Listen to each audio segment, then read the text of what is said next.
I arrived at my sister's wedding, gave my name, and the coordinator froze. "I am sorry," she stammered, her eyes darting nervously around the lobby. "You were removed from the guest list this morning." I looked up and saw my stepmother, Diane, walking toward us. She smiled a tight, malicious smile and said loudly enough for the passing groom's family to hear, "Why would we invite someone who is not really family?" I looked her dead in the eye, nodded once, and replied, "Then today is the last time you will ever see me as family." I turned around and left, but during the ceremony, Diane's phone started ringing non-stop with declined credit card alerts. The morning of the wedding was supposed to be a flawless celebration of high society elegance. I had driven 2 hours out of the city to an exclusive luxury resort nestled along a pristine lake. I stepped out of my car wearing a custom midnight blue silk dress that took weeks to tailor, feeling a mix of obligation and genuine hope that today would be a peaceful family event. I handed my keys to the valet and walked into the grand lobby. The air smelled of expensive perfume and imported lilies. I approached the reception desk, where a young coordinator with a clipboard was directing guests toward the champagne reception. When I gave my name, her welcoming smile vanished. She frantically scrolled through her tablet, her face turning pale. She asked me to repeat my name, and when I did, she swallowed hard. She turned the screen slightly toward me, revealing a thick, digital red line drawn straight through my name. "I am so sorry," she whispered, looking genuinely distressed. "I was given strict instructions this morning that you are no longer on the approved guest list and cannot be granted access to the private events." Before I could ask for an explanation, I heard the familiar clicking of expensive heels on the marble floor. My stepmother Diane approached, with my half-sister Courtney trailing right behind her. Courtney was already in her bridal robe, holding a glass of mimosas and looking entirely too smug for someone about to walk down the aisle. Diane wore a mother-of-the-bride dress that was far too extravagant, deliberately chosen to draw attention. Diane did not even bother to lower her voice. In fact, she projected her words perfectly, just as Spencer, my future brother-in-law, and his mother Beatrice were walking past the lobby fountains. Beatrice was a woman who practically breathed old money, and Diane was desperate to impress her. Diane looked me up and down with absolute disdain. She announced to the coordinator that there was no mistake. Then she turned to me and delivered the words she had probably been practicing all morning. "You are only my late husband's daughter from his first marriage," Diane declared, her voice echoing off the marble pillars. "You have never belonged to the family Courtney and I built around his name. Why should we invite someone we do not consider real family to an event this exclusive? We do not need a corporate tag-along," lowering the tone of Courtney's special day. The silence in the lobby was deafening. The coordinator looked like she wanted the floor to swallow her whole. Beatrice paused her steps, clearly taking in the drama, with a raised eyebrow, evaluating the situation. Courtney just smirked, taking a slow sip of her drink as if she had just won a grand prize. For 34 years, I had endured Diane's passive-aggressive comments, her constant attempts to make me feel like an unwanted burden in my own father's house. I had swallowed my pride to keep the peace, to honor my father's memory. But standing there, being publicly humiliated and officially disowned in front of strangers, I felt the last lingering thread of familial obligation snap. I did not yell. I did not cry. I simply looked at Diane and Courtney, taking in their petty, cruel expressions. I nodded slowly, processing the absolute finality of the moment. "If that is how you feel," I said, my voice perfectly calm and level, so that every word carried clearly across the quiet lobby, "then today is the last time you will ever see me as family. You have made your choice." I did not wait for a response. I turned on my heel and walked straight back out the front doors. The valet rushed to bring my car around, sensing the sudden shift in the atmosphere. I slid into the driver's seat, the heavy leather doors shutting out the resort and all the toxic noise inside it. As I drove away from the resort, the winding country roads offered a quiet contrast to the storm brewing in my mind. The tires hummed against the asphalt, and I found myself flashing back to the bridal boutique just 1 week ago. That memory now played in my head with agonizing clarity. I had taken time out of a brutal quarter-end schedule to attend Courtney's final dress fitting in downtown Chicago. She had been standing on a velvet pedestal, swathed in $20,000 of imported French lace, spinning around while Diane clapped her hands in delight. During that fitting, Courtney had looked at me, sitting quietly on the sofa, and decided to share her unvarnished opinion of my life.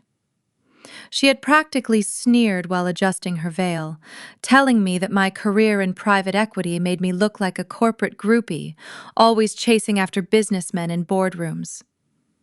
She bragged to the boutique owner that she never had to worry about working herself to the bone because her late father had left her a massive inheritance. She boasted that she would be living in absolute luxury for the rest of her life, floating from vacations to country clubs without a single care in the world. I had bitten my tongue so hard it bled, because Courtney and Diane did not know the truth I had carried since my father died 3 years earlier. They loved boasting about his estate and brilliant investments. In reality, his final commercial real estate bets had collapsed, leaving the probate estate with a net deficit of nearly $4 million. Several lenders were preparing public collection actions, and the North Shore mansion was tied to a distressed mortgage note that could have forced a humiliating foreclosure. I stepped in before the damage became public. Using money I had earned through my own career, I settled the unsecured claims, bought the distressed mortgage through a subsidiary of my firm, and protected the house while the estate was being closed.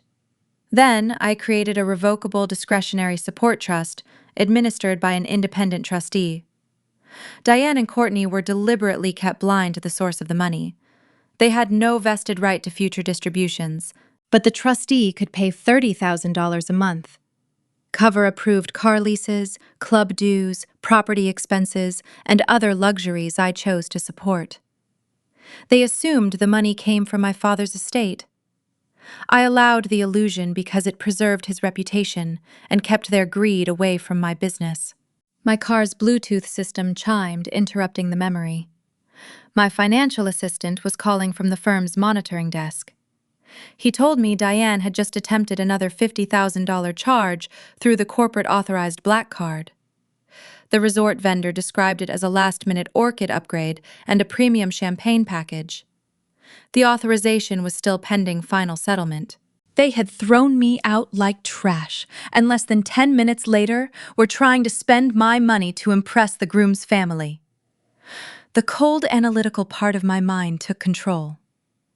"Suspend the authorized user card immediately," I said. "Decline the pending upgrade. Notify the independent trustee that all future discretionary distributions are terminated under the revocation clause. Stop the car and club payments at the next contractually permitted date. Nothing new gets approved after this moment." My assistant paused. "Once the notice reaches the trustee, they will have no claim to another distribution." "I know. Now call the resort director. Their event was booked under my firm's conditional family hospitality benefit. The written event agreement states that if the corporate sponsor withdraws authorization before the remaining services are provided, the named event organizer becomes responsible for the standard charges. Revoke my sponsorship before the reception services begin, and require Diane to satisfy the payment guarantee she signed." "Understood," he said. "I will send the notices through counsel and obtain written confirmation from the trustee and the resort." I ended the call and listened to the quiet hum of the road. For 3 years, I had preserved their fantasy out of respect for my father. That morning, they had publicly declared I was not family. I was not punishing them by inventing a new debt or stealing money that belonged to them. I was simply withdrawing my own voluntary support and forcing them to pay the obligations they had personally chosen. I ended the call and let the silence of the car wash over me. For 3 years, I had funded their delusions out of respect for a dead man. But today, they had publicly severed our ties. They had proudly declared that I was not family. They wanted to live in their own reality, and I was finally going to let them pay the admission price. Back at the resort, inside the lavish bridal suite, Diane and Courtney were completely oblivious to the financial earthquake hurtling toward them. They were practically glowing with self-satisfaction. The bridal suite was a massive room with panoramic views of the lake, filled with the scent of hairspray and expensive champagne. Beatrice, the groom's mother, was sitting on a plush sofa, sipping from a crystal flute. Diane was hovering over her, pouring more champagne and laughing too loudly at every comment Beatrice made. Diane was in her element, boasting endlessly about the family wealth. She casually waved her hand around the room, bragging to Beatrice about how easily they had booked the entire resort for the weekend. She went on and on about how her late husband had left them an empire, and how they only demanded the absolute finest for Courtney's special day. Beatrice nodded politely but kept a sharp, assessing gaze on Diane, clearly judging the desperate need for validation. Courtney was standing in front of a gilded full-length mirror, admiring her reflection. She chimed in, laughing about how she had just ordered a massive upgrade of white orchids for the aisle because cost was simply not an object for their family. She bragged that she had finally taken out the trash by removing me from the guest list, ensuring that only the true upper crust would be featured in her wedding photos. They were both utterly convinced that they had secured their place among the elite, and that getting rid of me was their ultimate triumph. Outside the suite, the string quartet began to play the prelude. It was time. The bridesmaids began lining up in the hallway, adjusting their dresses and bouquets. Courtney took a deep breath, fluffing her massive skirt, preparing for her grand entrance. Diane stood beside her, dabbing fake tears from the corners of her eyes, holding her designer clutch tightly under her arm. Just as the ceremony doors were preparing to open, Diane's purse began to vibrate. She ignored the first alert while adjusting Courtney's veil, but a second and third followed so quickly that the phone became an uninterrupted mechanical hum beneath the music. She pulled it out and saw a cascade of notices. The $50,000 resort upgrade had been declined because the corporate sponsor authorization was revoked. A second message confirmed that the authorized user black card was suspended. The independent trustee had also sent notice that no future discretionary support distribution was scheduled. Separate alerts warned that several automatic payments tied to the luxury car and club accounts would require a new funding source before their next due dates. Nothing on the screen said Meredith had emptied Diane's personal checking account. The terror came from understanding that the voluntary system, paying nearly every important bill, had stopped at once. Diane tapped frantically, but each notification remained precise and impossible to dismiss. The illusion had not been seized. Its funding had expired. "Mom, what is taking so long?" Courtney hissed, turning around impatiently. "The music is changing. It is time to go." Diane could not speak. She looked up from the glowing screen, her eyes wide with a sudden, creeping terror. She looked out toward the ceremony doors where the imported white orchids she thought she'd just bought were supposed to be waiting. But the only thing waiting for them now was the brutal, crushing weight of reality. The heavy oak doors swung open, and the string quartet immediately transitioned into a soaring bridal march. Diane swallowed hard, forcing a stiff smile onto her face as she shoved her relentlessly vibrating phone deep into her beaded clutch. She had no time to process the avalanche of financial warnings. Hundreds of the most elite members of Chicago society were turning around in their crystal chairs to look at her and her daughter. She had to maintain the illusion. She linked her arm through the groomsmen escorting her and stepped out into the aisle. The ceremony space was breathtaking, a flawless picture of massive wealth.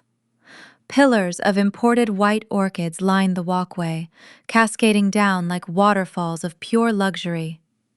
The irony that these very flowers were the subject of her declined credit card alert burned in the back of Diane's mind. but she pushed the panic down. She walked with her chin held high, projecting the image of a grieving but powerful widow who had secured her family's place in the upper echelon of society. She took her seat in the front row, right next to Beatrice. Beatrice sat with the perfect posture of a woman who had never known a day of financial struggle in her life. She wore an immaculate pale gray tailored suit, her gaze sharp and assessing. She offered Diane a brief, polite nod before turning her attention back to the aisle.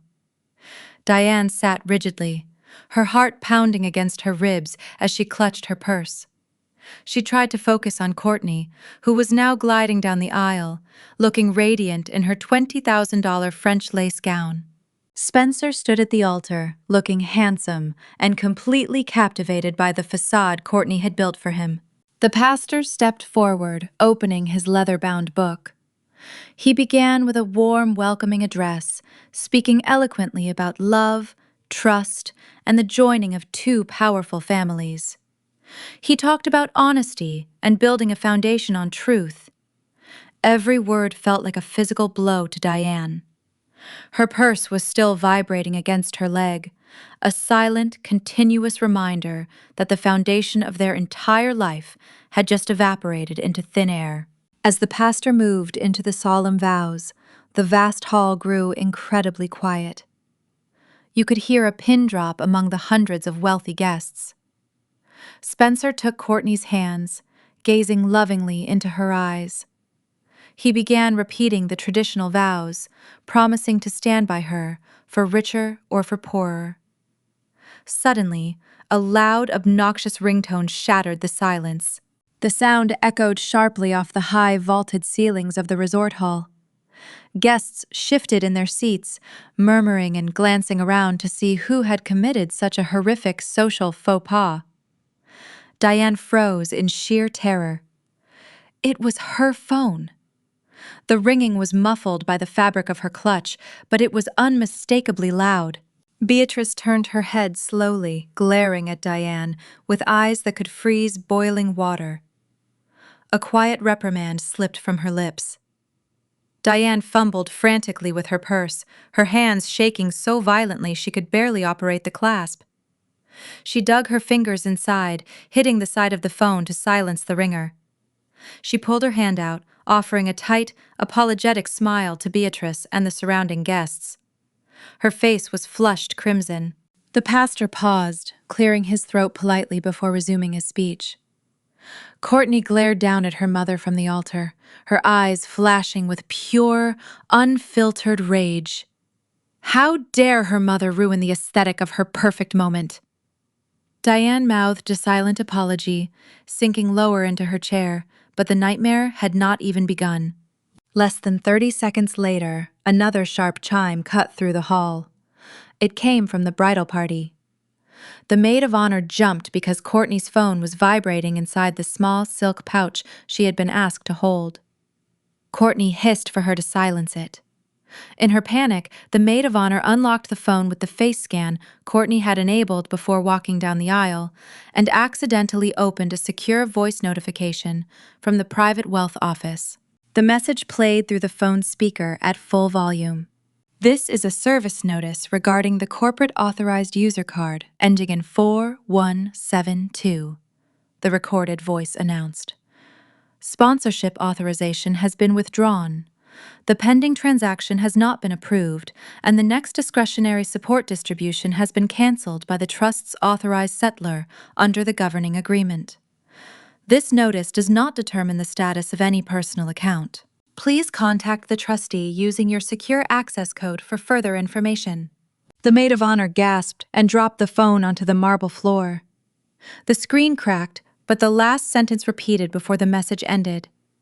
No account numbers or private balances had been broadcast, yet the words "sponsorship withdrawn" and "distribution canceled" were more than enough.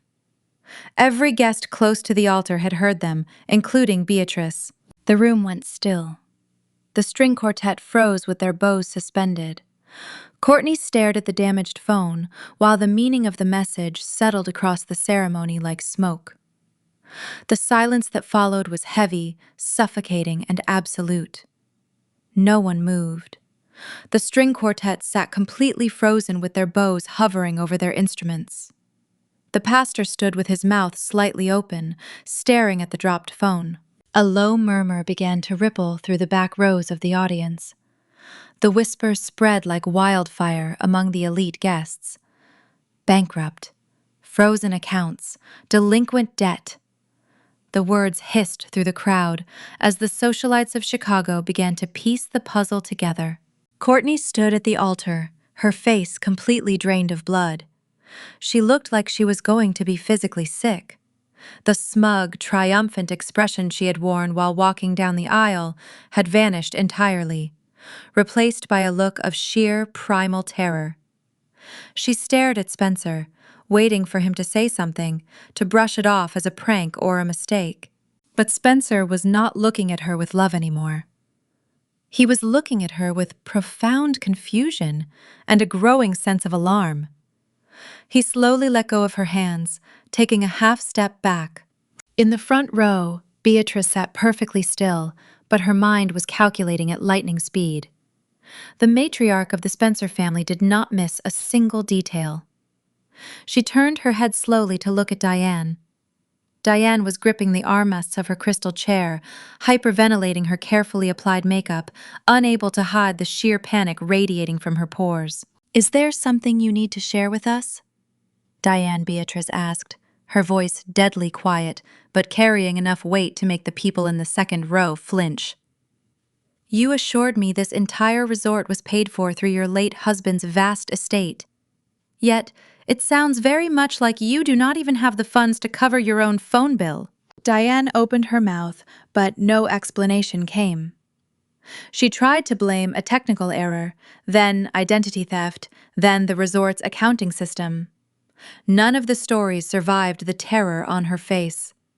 She understood that Meredith had not seized money belonging to them.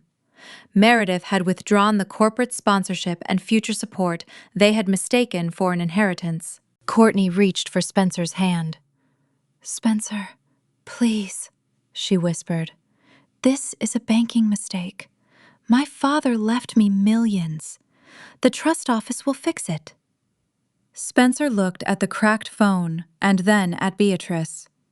The spoken vows had already been repeated, but the officiant had not pronounced them married, signed the license, or completed the legal portion of the ceremony. Beatrice gave her son a quiet, warning look. Spencer released Courtney's hands. "Pastor, stop here," he said. "No pronouncement and no filing until my counsel verifies what we have just heard." "You cannot stop now," Courtney cried. "Everyone is watching." Exactly, Beatrice replied as she rose from the front row. "Everyone is watching, which is why no member of my family will complete a legal marriage while the bride's financial disclosures may be false." She turned to Diane. "For 2 years you assured us that the weekend was funded by your late husband's estate. A secure notice has now stated that the sponsor withdrew and the scheduled support was canceled. Tell us the truth before another person speaks." Diane's composure collapsed. She covered her face and insisted that Meredith was angry over a family disagreement. The mention of Meredith's name sharpened Beatrice's attention.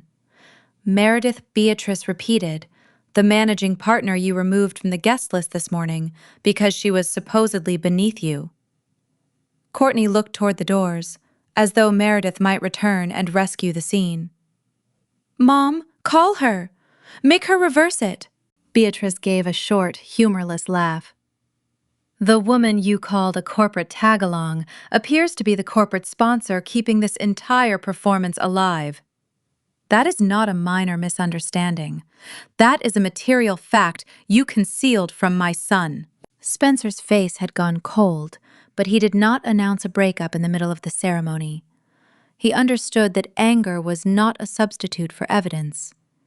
He told Courtney that the relationship and the legal ceremony were suspended until his family's attorney reviewed the financial representations she had made during their engagement. The officiant closed his book. The string quartet lowered its instruments. Guests began whispering openly as the wedding party stepped away from the altar without a pronouncement a signed license, or the celebratory kiss Courtney had rehearsed for months. Diane tried to recover the room. She announced that everyone should proceed to the cocktail reception, while she contacted the trustee and corrected the error. No one believed her, but the guests moved toward the conservatory because the resort staff had already opened the doors and because Chicago society rarely walked away from a scandal before seeing the final act. Beatrice remained beside Spencer. She did not leave and she did not offer reassurance. She said they would stay only long enough to see whether Diane could pay the obligations she had represented as trivial. Courtney descended from the altar with tears gathering under her makeup. She had completed the spoken vows, but had not become Spencer's legal wife. Behind her, the whispering crowd flowed toward the cocktail hall, carrying the words, "Withdrawn sponsorship, false trust, and Meredith," from one cluster of guests to the next. The ceremony had not ended in a marriage, it had ended in an audit. Every camera in the room captured the silence after that realization. The remaining guests, unsure of how to navigate the catastrophic implosion that had just occurred at the altar, began a collective, awkward shuffle toward the grand conservatory.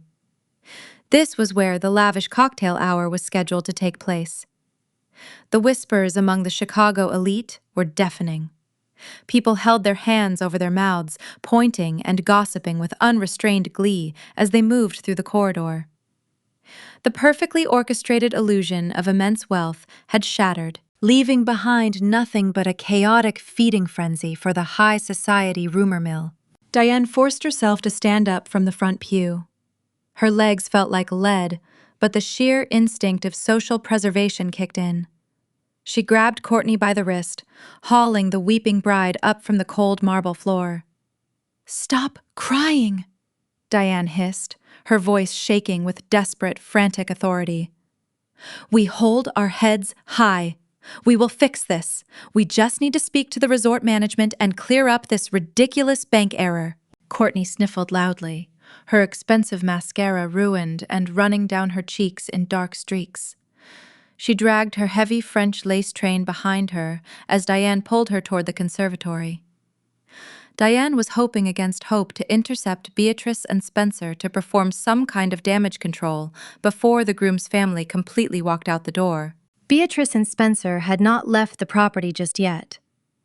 They stood near the grand entrance of the glass-domed conservatory, waiting for their private driver to bring their vehicle around to the front. Several of Spencer's wealthy, influential relatives had gathered around them, forming a protective and highly judgmental wall of old money. Through the glass walls of the conservatory, the cocktail setup looked like a masterpiece of excess. Crystal towers of imported champagne, stood ready silver trays of premium caviar were stacked high, and massive ice sculptures sparkled under the warm, ambient lighting. It was exactly the kind of over-the-top display Diane had demanded to prove her worth to the groom's family. Now it just looked like a towering monument to her fraud. Diane saw her opening. She pasted on a terrifyingly rigid plastic smile and dragged Courtney directly toward the groom's family. "Beatrice Spencer, please wait," Diane began, her voice pitching up with forced, desperate cheerfulness. "Let us just move inside and enjoy the cocktail lounge. The bank has clearly made a clerical error. You know how overzealous these automated fraud departments can be when they see large wedding transactions. I am on the phone with my wealth manager right now to sort it all out." Beatrice did not even dignify the pathetic lie with a response. She simply looked past Diane's shoulder, her eyes locking onto something approaching from the main lobby. Diane turned around to see the resort director marching purposefully across the polished marble floor. He was a tall, imposing man in a sharp, immaculate charcoal suit. Flanking him on either side were two burly resort security guards. Until this very morning, this same director had bowed and scraped whenever Diane entered a room. He had offered her complimentary champagne, assigned her a personal concierge, and fawned over her every ridiculous demand. He bypassed the whispering guests and stopped directly in front of Diane and Courtney. He positioned himself deliberately standing mere inches from where Beatrice and Spencer waited, ensuring the groom's family would have a front row seat to the impending execution. "Madam," the director said loudly. He completely dropped the deferential tone he had used all weekend. His voice carried sharply across the echoing hall, ensuring that every socialite, every bridesmaid, and every member of the groom's family could hear him crystal clear. "We have a critical administrative matter that requires your immediate attention." He pulled a thick, leather-bound folio from under his arm and snapped it open with a sharp flick of his wrist. He extended a crisp, itemized invoice toward Diane. Diane stared at the document, refusing to raise her hand to take it. "What is the meaning of this?" she demanded desperately, attempting to summon her usual haughty arrogance to mask her rising terror. "We are in the middle of a wedding reception. Have you completely lost your mind bringing me paperwork right now?" The director did not flinch.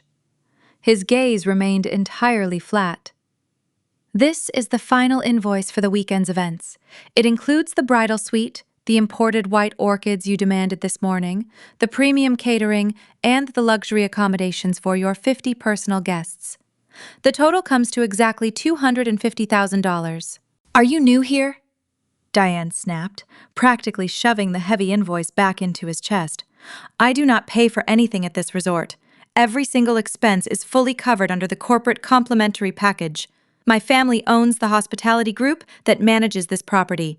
All of this is completely free under the managing partner's family guest benefit." "Bring this ridiculous piece of paper back to whatever incompetent accounting clerk printed it and tell them to bill it directly to Meredith's corporate office." The director did not take the folio back. He stood perfectly still, letting the heavy document fall to the floor between them. He locked eyes with Diane. "Madam," he said, his voice dropping to a glacial chill that silenced the entire room. "Managing partner Meredith personally contacted my office 20 minutes ago. She has officially revoked your corporate authorizations." Diane's mouth fell open. Her carefully practiced, superior glare instantly melted into raw, unadulterated terror. "That is impossible," she stammered, taking a shaky step backward. "I am her mother. She cannot do that." "You are a financial liability," the director corrected smoothly, not sparing her a single ounce of pity. "The managing partner explicitly stated that she has stripped you and your daughter of your family status. You are no longer recognized as relatives of the managing partner. Therefore, you are no longer entitled to any privileges, discounts, or protections under her corporate umbrella. You are simply standard guests, and as standard guests, you are subject to standard payment policies." "Please," Courtney begged, stepping forward. Her heavy lace gown rustled against the floor as she grabbed the director's sleeve. "You cannot do this to us. This is my wedding day. My sister is just throwing a petty temper tantrum because we argued this morning. She will pay for it tomorrow, I promise you. Just let us have the reception. The guests are hungry. We need to cut the cake." The director smoothly pulled his arm away from Courtney's grasp. He signaled to the security guards behind him, who took a step closer, crossing their arms over their chests. The managing partner was very clear. The director continued, completely ignoring Courtney's pathetic tears. "If the balance of $250,000 is not paid in full by certified wire transfer or a valid credit card right this very second, the evening reception will be permanently canceled." He raised his hand, pointing through the glass walls toward the grand ballroom. "My staff is currently standing by inside. If you cannot provide a functioning payment method right now, they have strict orders to turn on the harsh house lights, clear the expensive catering, and lock the doors." Diane frantically dug into her beaded clutch, her hands shaking so violently she dropped her lipstick and keys onto the floor. She pulled out the sleek black card that had funded her entire identity for the last 3 years. She shoved the plastic card toward the director's chest. "Run it again," Diane demanded, her voice cracking, completely devoid of her previous arrogance. "Just run it again. It has to go through. It has a limitless ceiling. Please, just try it one more time." The director looked down at the plastic card in her trembling hand, then back up at Diane with absolute contempt. "We already ran it, madame. Your accounts are frozen. Your credit lines are permanently closed. You have exactly 2 minutes to provide a valid form of payment, or I am calling the local authorities to report a massive theft of services. You are out of time, out of money, and out of options." The director's warning changed the mood from gossip to open judgment. Spencer studied Courtney as if she were a contract whose hidden liabilities had suddenly appeared in the footnotes. For 2 years, she had described herself as the principal beneficiary of a real estate fortune. She had matched his lifestyle with designer clothes, private travel, and elaborate gifts. Now he understood that those purchases might have been funded by the very sister Courtney had publicly rejected. Beatrice did not speculate. She demanded proof. "You told me your personal accounts could buy this resort, Diane," she said. "If Meredith merely withdrew a corporate favor, then pay the invoice with your own money. $250,000 should be insignificant to the woman you claim to be." Diane insisted Meredith was acting out of jealousy. Beatrice pointed to the payment terminal in the director's hand. "Then bypass her. Use an account Meredith does not control." The gathered guests moved closer. Diane had no graceful exit. Refusing to try would expose the lie. Trying would allow the machine to expose it for her. She pulled out a platinum personal card. Unlike the corporate authorized black card, this one was truly hers. It had been carrying an unpaid balance for months because she assumed the next trust distribution would cover it. The director ran it. The terminal processed for 3 long seconds and flashed red. Declined. A gasp traveled through the conservatory. Courtney grabbed her mother's arm and demanded another card. Diane produced a gold card. Declined. She emptied her purse onto a cocktail table, scattering cosmetics, keys, receipts, and 3 more personal cards across the white linen. Each represented a different attempt to spend ahead of money she had never earned. The director ran every one. Declined, declined, declined. No managing partner had closed those personal credit lines.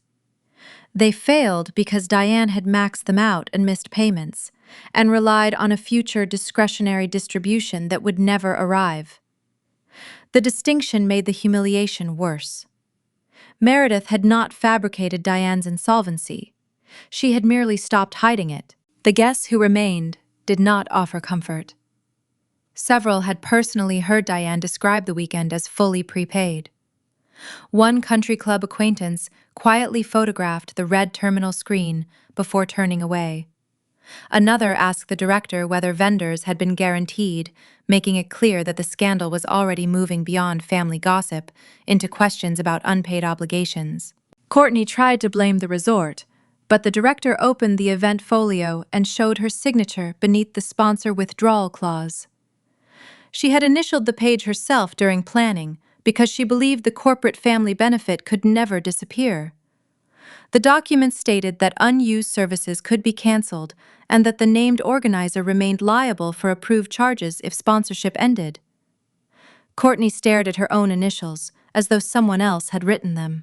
Diane then called the private wealth office in front of Beatrice. The representative would not discuss trust terms without secure verification, but confirmed that no future discretionary payment was scheduled and that the corporate card authorization had ended. That narrow professional answer destroyed Diane's final claim that the resort had made a mistake. Spencer listened to every word. The controlled restraint in his face made Courtney more frightened than anger would have.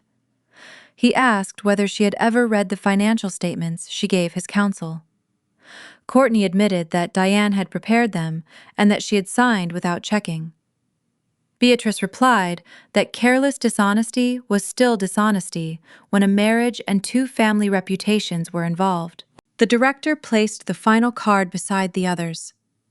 Under the event agreement, he explained Diane had signed as the responsible organizer if the corporate sponsor withdrew before the reception services were delivered. The resort would apply the valid deposits already received, issue an itemized final statement for any earned charges, and cancel all remaining services unless Diane provided certified funds immediately. The resort was not threatening criminal charges over a disputed invoice. It was enforcing the contract Diane had signed. Spencer looked at Courtney. You represented in writing that you and your mother were funding this wedding from family assets, he said. You also provided financial disclosures during our engagement. Were those disclosures false? Courtney tried to reach for him. She said the money did not matter and that they could still finish the ceremony. Spencer stepped back. Money is not the only issue. You lied about the source of it, removed the person who was actually paying, and expected my family to discover the truth in front of hundreds of guests. The legal ceremony remains suspended. My attorney will review every disclosure before I speak to you again. He did not formally end the engagement there. That decision would come after counsel verified the records. But his refusal to touch her was more devastating than a shouted breakup. Beatrice faced Diane. Real wealth can survive a routine verification. Your story cannot survive a card reader. Diane begged for time. She promised Meredith would reverse everything by morning. The director gave her the remaining minutes allowed by the payment guarantee. But no wire arrived, and no valid card appeared. He raised one hand. The grand ballroom doors opened not to welcome guests, but to release the staff. Romantic amber lighting changed to bright house lights. Servers removed unopened champagne, unserved food, rented linens and decor that had not yet been consumed or earned. The resort preserved items already paid for and documented the rest for the final civil invoice. No one dumped valuable flowers into the trash merely for drama. The floral vendor reclaimed the rented structures and unused arrangements under its own contract. The visual effect was still brutal. Tables designed for a royal reception became bare frames. Ice sculptures were wheeled toward service corridors. The cake remained behind a locked catering door because the final installment had not cleared. Courtney sank onto a chair, her wedding dress spreading around her. Her makeup streaked down her face as employees dismantled the evening she had treated as proof of her superiority. Beatrice watched without sympathy. She told Spencer their driver would wait outside while counsel secured the engagement ring documentation and the incomplete marriage license. She then looked at Diane. You built this entire alliance on a financial fiction, she said. Whether my son ends the engagement will be decided after we confirm the facts, but you will not enter another Spencer event or contact our relatives until then. Spencer left the conservatory with his mother. He did not look back, but he also did not deliver the final legal and personal termination in the hallway. Courtney was left with uncertainty, which forced her to spend the night wondering whether any version of her future remained. The resort director turned to Diane. The reception is canceled. You and your daughter may collect your personal belongings from the bridal suite under security supervision. The final statement will be sent through counsel. If you refuse to leave after the agreed checkout time, security will escort you from the property. Diane weakly protested that this was Courtney's wedding day. The director replied that a wedding did not erase a signed contract. Courtney began to cry harder as the last guests moved toward the exits. Her dress, the silent ballroom, and the unfinished ceremony formed a perfect portrait of a life built on borrowed status. The public did not see a wealthy family suffering a temporary banking error. They saw two women who had spent years announcing a fortune they could not prove and insulting the person who had quietly supplied it. Diane pulled Courtney toward the bridal suite, while staff inventoried the remaining property. Behind them, the house lights stayed bright and merciless. The reception was over. The relationship with the Spencer family was hanging by a thread, and the final decision would arrive only after Meredith revealed what the numbers actually showed. Inside the bridal suite, Diane locked the door while resort security waited in the corridor. The room that had served as their command center became a holding area for two women running out of time. Courtney tore off her veil and threw it across the sofa. "You told me everything was secure!" she screamed. "You told Spencer's family Dad left us a fortune. You told me this wedding could never touch our own money." Diane paced between the mirrors, trying to assemble a story that still made her innocent. She admitted she had never read the trust documents. The monthly transfers arrived, the authorized cards worked, the car invoices were paid, and the mansion expenses disappeared from her desk. She had assumed the arrangement was automatic and permanent because Meredith handled the paperwork. That was the fatal misunderstanding. The support vehicle had never been an inheritance owned by Diane or Courtney. It was a revocable, discretionary trust funded by Meredith, administered through an independent trustee, and intentionally blind as to the source. Future payments existed only while the settler authorized them. Their personal debts, however, belonged entirely to them.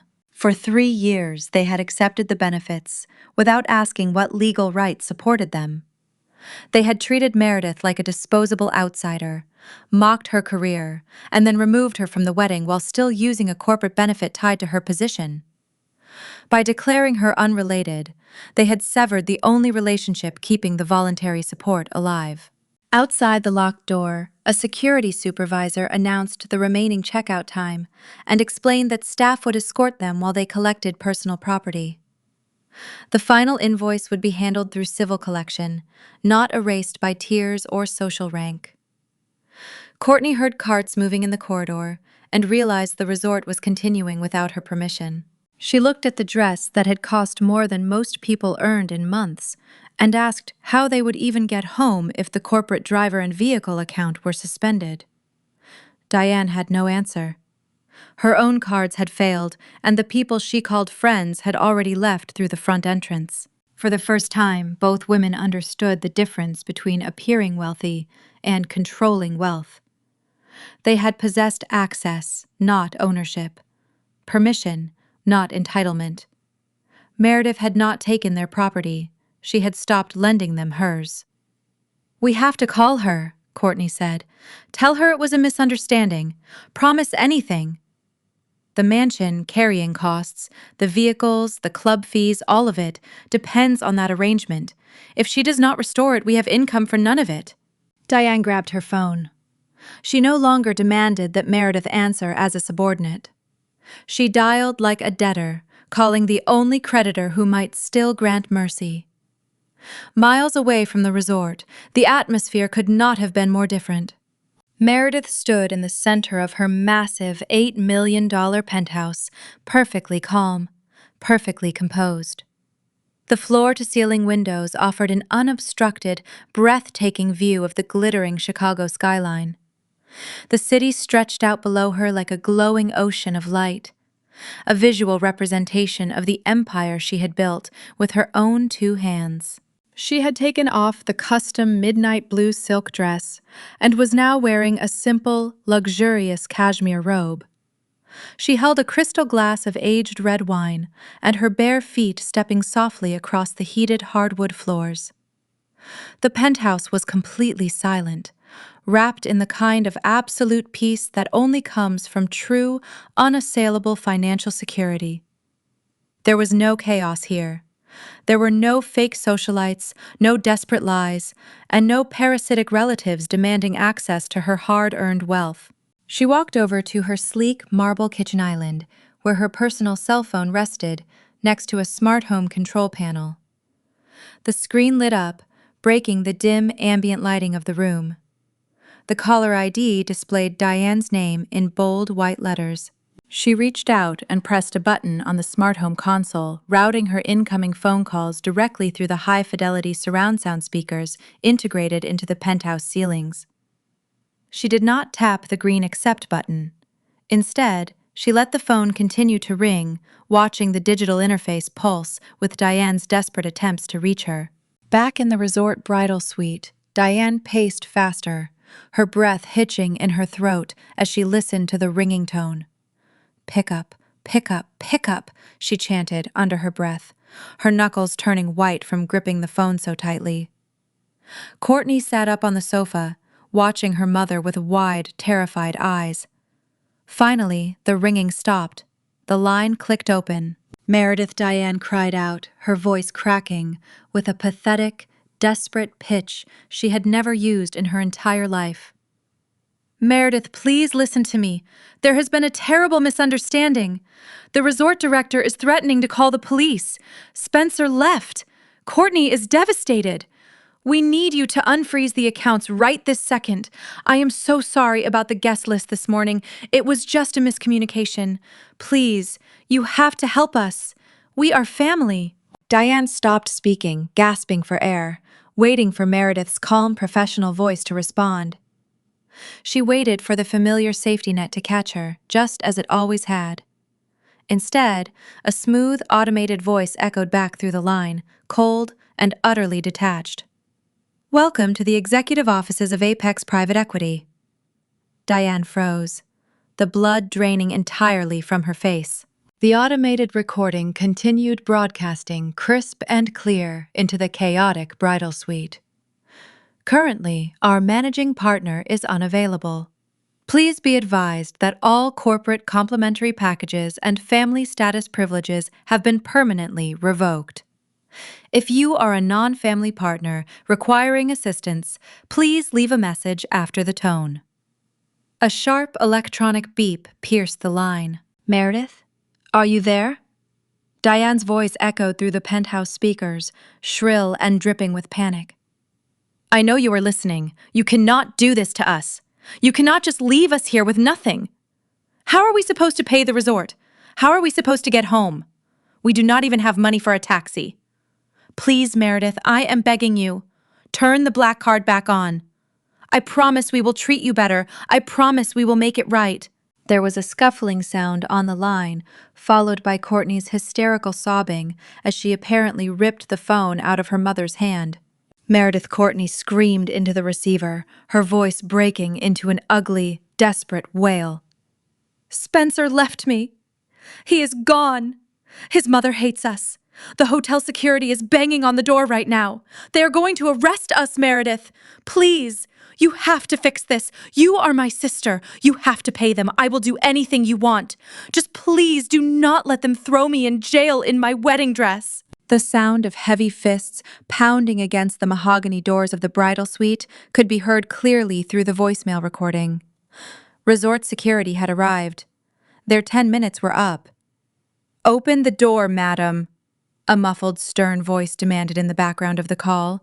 Resort security, you need to vacate the premises immediately or law enforcement will intervene. Meredith stood by the floor-to-ceiling windows, looking out at the magnificent city lights. She took another slow, measured sip of her wine, savoring the profound quiet of her own life. She reached out and tapped the console screen, saving the frantic voicemail to her secure cloud storage. Then, with a single decisive press of her finger, she blocked Diane's number permanently. She blocked Courtney's number immediately after. The connection severed, cutting off the chaotic screams and the pounding on the bridal suite doors. The penthouse returned to its perfect, immaculate silence. Meredith turned away from the smart home console, leaving her phone face down on the marble counter.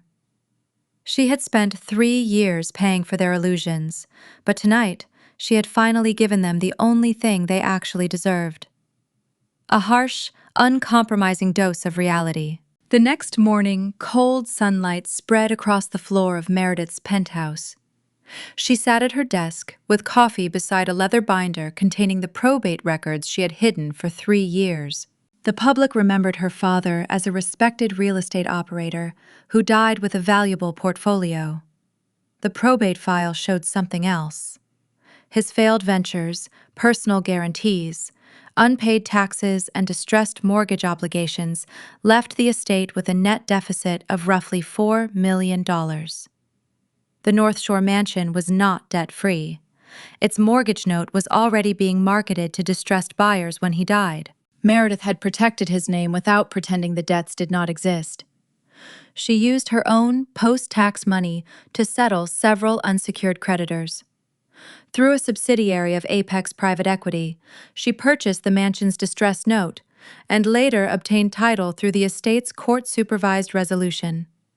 That kept a public foreclosure from humiliating the family and preserved a home for Diane and Courtney. She also established a privately administered revocable support arrangement with an independent trustee.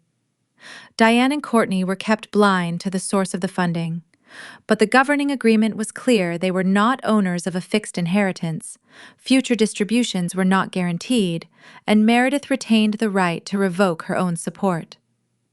The trustee had paid $30,000 a month, approved vehicle and club expenses, and covered the carrying costs of the mansion. The arrangement had now been formally terminated. Her executive assistant entered with the resort's incident report. The report also noted that no one had been arrested at the resort, and that the unpaid balance would be treated as a civil contractual claim.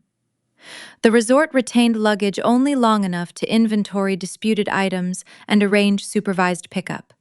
It could not simply confiscate personal property as punishment. Meredith approved that correction. She wanted Diane and Courtney exposed by their own signatures, not by conduct that could make them victims. The assistant placed copies of the sponsor withdrawal clause, Courtney's initials, and the trustee's revocation acknowledgement inside the binder. Each document connected the public collapse to a decision Diane or Courtney had made voluntarily. They had approved the expensive services relied on support they did not own, and rejected the person who controlled it. Meredith read the pages slowly. The sequence was cleaner than revenge built on theatrics, authorization withdrawn, future distributions canceled, personal debts left untouched, contracted charges enforced, and legal marriage halted before completion. Every consequence could survive scrutiny from a judge, a lender, or a journalist. The spoken vows were completed, he said, but the officiant stopped before the pronouncement and did not sign or file the marriage license. Spencer and Beatrice remained long enough to hear the resort's demand for payment. After Diane's personal cards failed, they left and instructed counsel to review Courtney's prior financial disclosures. Spencer has not yet given Courtney his final decision directly. That distinction mattered. The relationship was collapsing, but the formal call ending it had not happened yet. The assistant continued. The reception was canceled before dinner service. Security escorted Diane and Courtney from the property shortly after 9. A former bridesmaid paid for a rideshare when the corporate transportation account declined the request. They returned to the North Shore mansion after midnight. Any immediate utility shut-off, Meredith asked. No. The support trust's future payments are canceled, but utilities cannot lawfully disappear overnight. Several automatic debits were rejected this morning, and the providers issued notices requiring a new payment method. The vehicle lessors and country club have also sent ordinary default notices under their contracts. Good. Consequences should be real, not invented. He reported that calls from Diane and Courtney were flooding the office. Meredith instructed him to route every communication to counsel and preserve the voicemails. Then she asked for a complete review of the mansion's title, the written occupancy license, granted after the estate resolution, and the notice period required before that permission could be terminated. The assistant nodded. The house belongs to the Apex subsidiary, but they have a revocable written right to occupy it. We will follow the notice and court process exactly. Meredith closed the binder. For 3 years, she had carried the cost of her father's failure and the appetites of 2 women who never looked at a statement. Now the protection was gone, but she would not manufacture shortcuts. Diane and Courtney would lose the lifestyle through the same contracts and procedures that had quietly sustained it. They wanted a world without Meredith's presence. She would give them one governed by documents they had never bothered to read. Thank you. That will be all for now. The quiet morning ended when the private security intercom buzzed. The building's security director reported that Diane and Courtney had entered the public lobby using old family guest credentials that had not yet been removed from the visitor database. They had been stopped at the reception desk before reaching any residential elevator and were demanding access to the penthouse. Meredith did not tell security to let them wander through a protected building. She authorized a controlled escort after their bags were screened and instructed 2 officers to remain outside her door. Avoiding the confrontation would only delay it. She wanted the final financial truth delivered face to face, but on terms that protected the property and everyone inside it. The elevator remained locked to every other floor. The private elevator took exactly 45 seconds to ascend to the top floor. Meredith used that time to pour herself another cup of coffee. She leaned against the cool surface of the marble kitchen island, waiting. The heavy steel doors of the elevator slid open with a soft chime. Diane and Courtney stumbled into the foyer. The sheer physical state of the two women was a stark, almost theatrical contrast to the pristine elegance of the penthouse. Diane was wearing the same wrinkled clothes she had traveled back in, her hair a chaotic, tangled mess. The heavy makeup from the wedding had settled into the deep lines of her face, making her look 10 years older. Courtney looked even worse. She was dragging her feet, her eyes swollen and red, clutching a stained designer handbag like a life preserver. The penthouse was an absolute masterpiece of modern wealth. Spanning the entire top floor of the high-rise, it boasted 20-foot ceilings and wraparound glass walls that offered a 360-degree view of the Chicago skyline. Museum-quality abstract paintings hung on the walls, illuminated by custom gallery lighting. A massive custom-built fireplace anchored the living room, surrounded by imported Italian leather sofas. Every single detail, from the brushed brass fixtures to the dark oak flooring, screamed of a tier of wealth Diane had spent her entire life trying to fake. You could see the exact moment the realization hit Diane. Her eyes darted from the custom chandelier down to Meredith, who was standing casually in her cashmere robe, holding a ceramic coffee mug. For decades, Diane had treated Meredith like a pitiful charity case, a workaholic who lacked the pedigree and grace to fit into high society. Now standing in an $8 million fortress in the sky, Diane realized that Meredith was not just successful. Meredith was the actual embodiment of the elite class Diane had spent her entire life pretending to belong to. Courtney let out a shaky breath, her gaze glued to the sweeping views of the lake. "This is your house," she whispered, her voice cracking. "You live here." Meredith did not offer them a seat. She did not offer them water. She simply stood her ground. "You have exactly 5 minutes to say whatever it is you came here to say before I call building security to physically throw you back out onto the street." The cold, unforgiving tone snapped Diane out of her trance. The awe in her eyes instantly vanished, replaced by the desperate, vicious manipulation she had weaponized for years. She marched forward, pointing an accusing finger at Meredith. "How could you be so utterly heartless?" Diane screamed, her voice echoing shrilly off the high ceilings. "How could you stand there and look at me after what you did last night? You completely destroyed your sister's wedding. You humiliated us in front of the most powerful family in this city. You intentionally waited until Courtney was standing at the altar to pull the rug out from under us." "You did that yourself," Meredith replied evenly. "I simply stopped paying for the rug." Diane ignored the logic entirely, falling back into her classic pattern of intense emotional gaslighting. She placed a hand over her heart, contorting her face into a mask of profound, victimized agony. "You are a monster, Meredith. We are your family. Your father would be absolutely sickened if he could see how you are treating us. He trusted you to manage the estate. He trusted you to take care of us, and the moment he is gone, you use your position to freeze our accounts and leave us stranded in the middle of nowhere." Courtney pushed past her mother, her face twisting into a furious scowl. "Spencer will not even answer my calls. His mother has blocked me on everything. You ruined my life. You knew exactly how important this marriage was to our family's social standing. You did this out of pure bitter jealousy because you could never land a man like Spencer. You could never be part of their world, so you decided to burn my happiness to the ground." "I want the trust fund restored immediately," Diane demanded, stepping closer to the kitchen island. "I want the accounts unfrozen before noon today. You have had your little revenge. You threw your tantrum. Now it is time to be an adult and fix the damage you caused. You will call Beatrice Spencer and tell her that there was a massive error on your firm's end. You will take full responsibility for the banking glitch, and you will reinstate our monthly allowance with a substantial increase to cover the emotional distress you have inflicted on us." Meredith stared at Diane, completely unfazed by the aggressive demands. "Is that right?"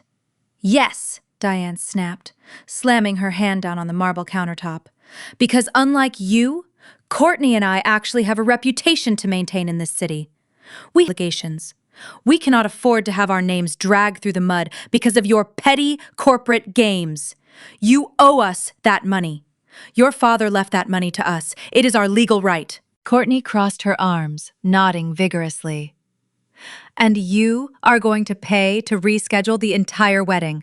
I want the exact same resort, but this time you are paying for the premium upgrades out of your own pocket to make up for ruining my day.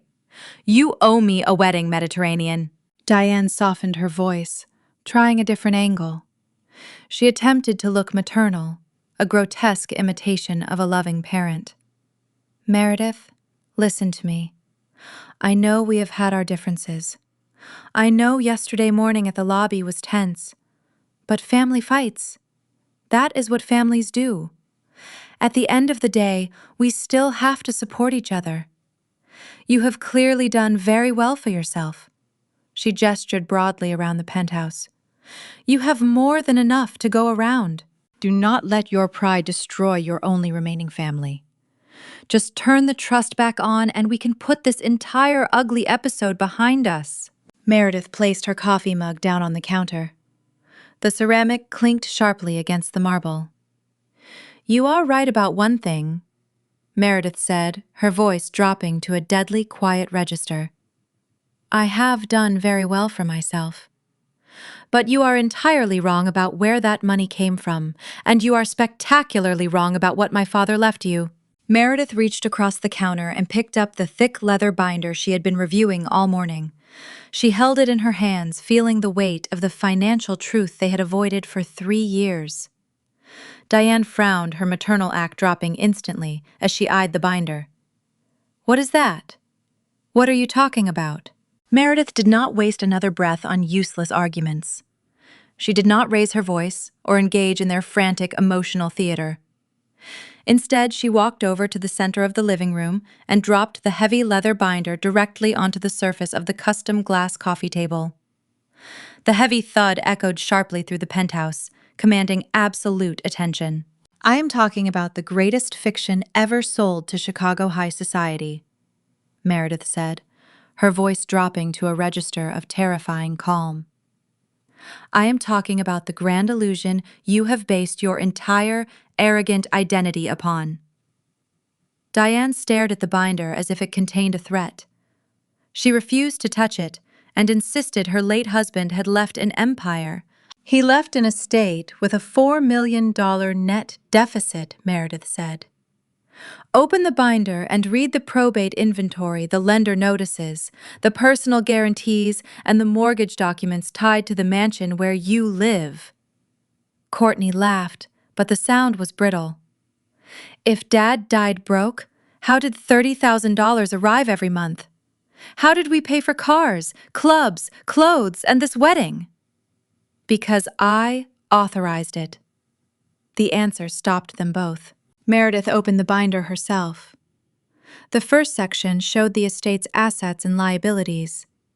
Her father had owned valuable interests, but they were overwhelmed by failed projects, tax obligations, guarantees, and secured debt. The second section documented Meredith's response. She settled public creditor claims with her own funds, purchased the distressed mortgage note through an Apex subsidiary, and completed the estate's court-supervised transfer of the North Shore property, so Diane and Courtney would not be displaced after the funeral. There was never a $20 million inheritance or an automatic family trust, Meredith said. The support account you called Dad's Trust was a revocable discretionary vehicle funded by me and administered by an independent trustee. You were kept blind to the source, but you were never promised permanent ownership. Every future distribution depended on my authorization. Diane whispered that her husband had promised security. Meredith turned to the next tab. It contained the support ledgers, monthly transfers approved, vehicle payments, club dues, property carrying costs, boutique charges, and the resort deposits for Courtney's wedding. The figures were tied to trustee statements and the Apex subsidiary that supplied the money. I gave you security after he could no longer provide it, Meredith said. I did it because I loved my father and refused to let his final failures become public entertainment. I did not erase reality. I paid creditors, acquired the mortgage, and gave you a home and income while the estate closed. You converted that protection into a story about your own superiority. Courtney stepped closer to the binder. She saw the zero balance on her father's life insurance proceeds, after valid claims, the default notices, and the authorizations bearing Meredith's signature. The wedding deposit that Courtney had described as family money came from the same support vehicle she had never bothered to understand. Every Gucci shoe, every leased car, every country club bill, and every approved wedding expense came from money I earned, Meredith said. Yesterday, you removed me from the guest list and announced that I was not family. I accepted your definition and revoked my own voluntary support. Meredith pointed to the final page, a chronology prepared by independent accountants.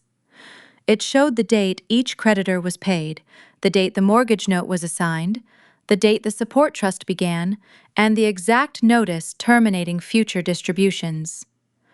The sequence left no missing money and no secret estate for Diane to claim. Even the resort benefit was documented. Courtney had signed the event agreement, acknowledging that corporate sponsorship could be withdrawn before unperformed services, and that she would remain responsible for approved charges. The disaster at the wedding had not been created after the fact. It had been triggered by the contract Courtney signed, and the insult Diane chose. Diane reached for the pages with shaking hands. The evidence did not show Meredith stealing an inheritance. It showed Meredith preventing a collapse, then financing the lifestyle of two women who treated her like a servant. We had nothing, Diane said. You had my generosity, Meredith replied. You confused access with ownership and kindness with an obligation. The cards I suspended were corporate authorized cards. The payments I stopped were future discretionary payments from my trust. Your personal debts remain yours because I never controlled them. Courtney asked why Meredith had allowed them to believe the lie. Because telling you the truth 3 years ago would have turned your contempt into begging, Meredith said. I chose silence to protect Dad's name. You chose public cruelty because you believed the money made you untouchable. Yesterday ended both arrangements. Diane sank onto the sofa, the binder open across her knees. Courtney stared at the resort deposit, and then at the ring on her hand. Their collapse was not caused by a forged document or a sudden seizure. It came from learning that the fortune they claimed had never belonged to them, and that the woman they rejected had been the only person keeping the fiction alive. For years, they had dismissed Meredith as a corporate functionary who could never belong in their elite world. They mocked her schedule while lounging beside private pools, insulted her at family gatherings, belittled every promotion she earned, and finally crossed her name off the wedding guest list because they believed her success lowered their social image in front of the Spencer family. We had nothing, Diane murmured, staring blankly at the pages, her eyes wide and unblinking. We never had anything. Nothing but my generosity, Meredith confirmed. Generosity you repaid by humiliating me in front of strangers and officially disowning me. You told the resort coordinator I was not really family. You told Beatrice Spencer I was just a corporate tag-along. You demanded that I be thrown out of the building. So I simply gave you exactly what you asked for. I removed my corporate protection from your lives. Courtney let out a choked gasp, covering her mouth with both hands. Her eyes were wide with sheer, unadulterated horror as the reality of her situation fully materialized. She had no trust fund. She had no inheritance. She had absolutely zero leverage to win Spencer back. She was not a wealthy heiress. She was a broke, unemployed fraud living in a house that was about to be repossessed. You let us believe Courtney stammered, tears finally spilling over her lashes. You let us believe we were rich. Why did you not just tell us?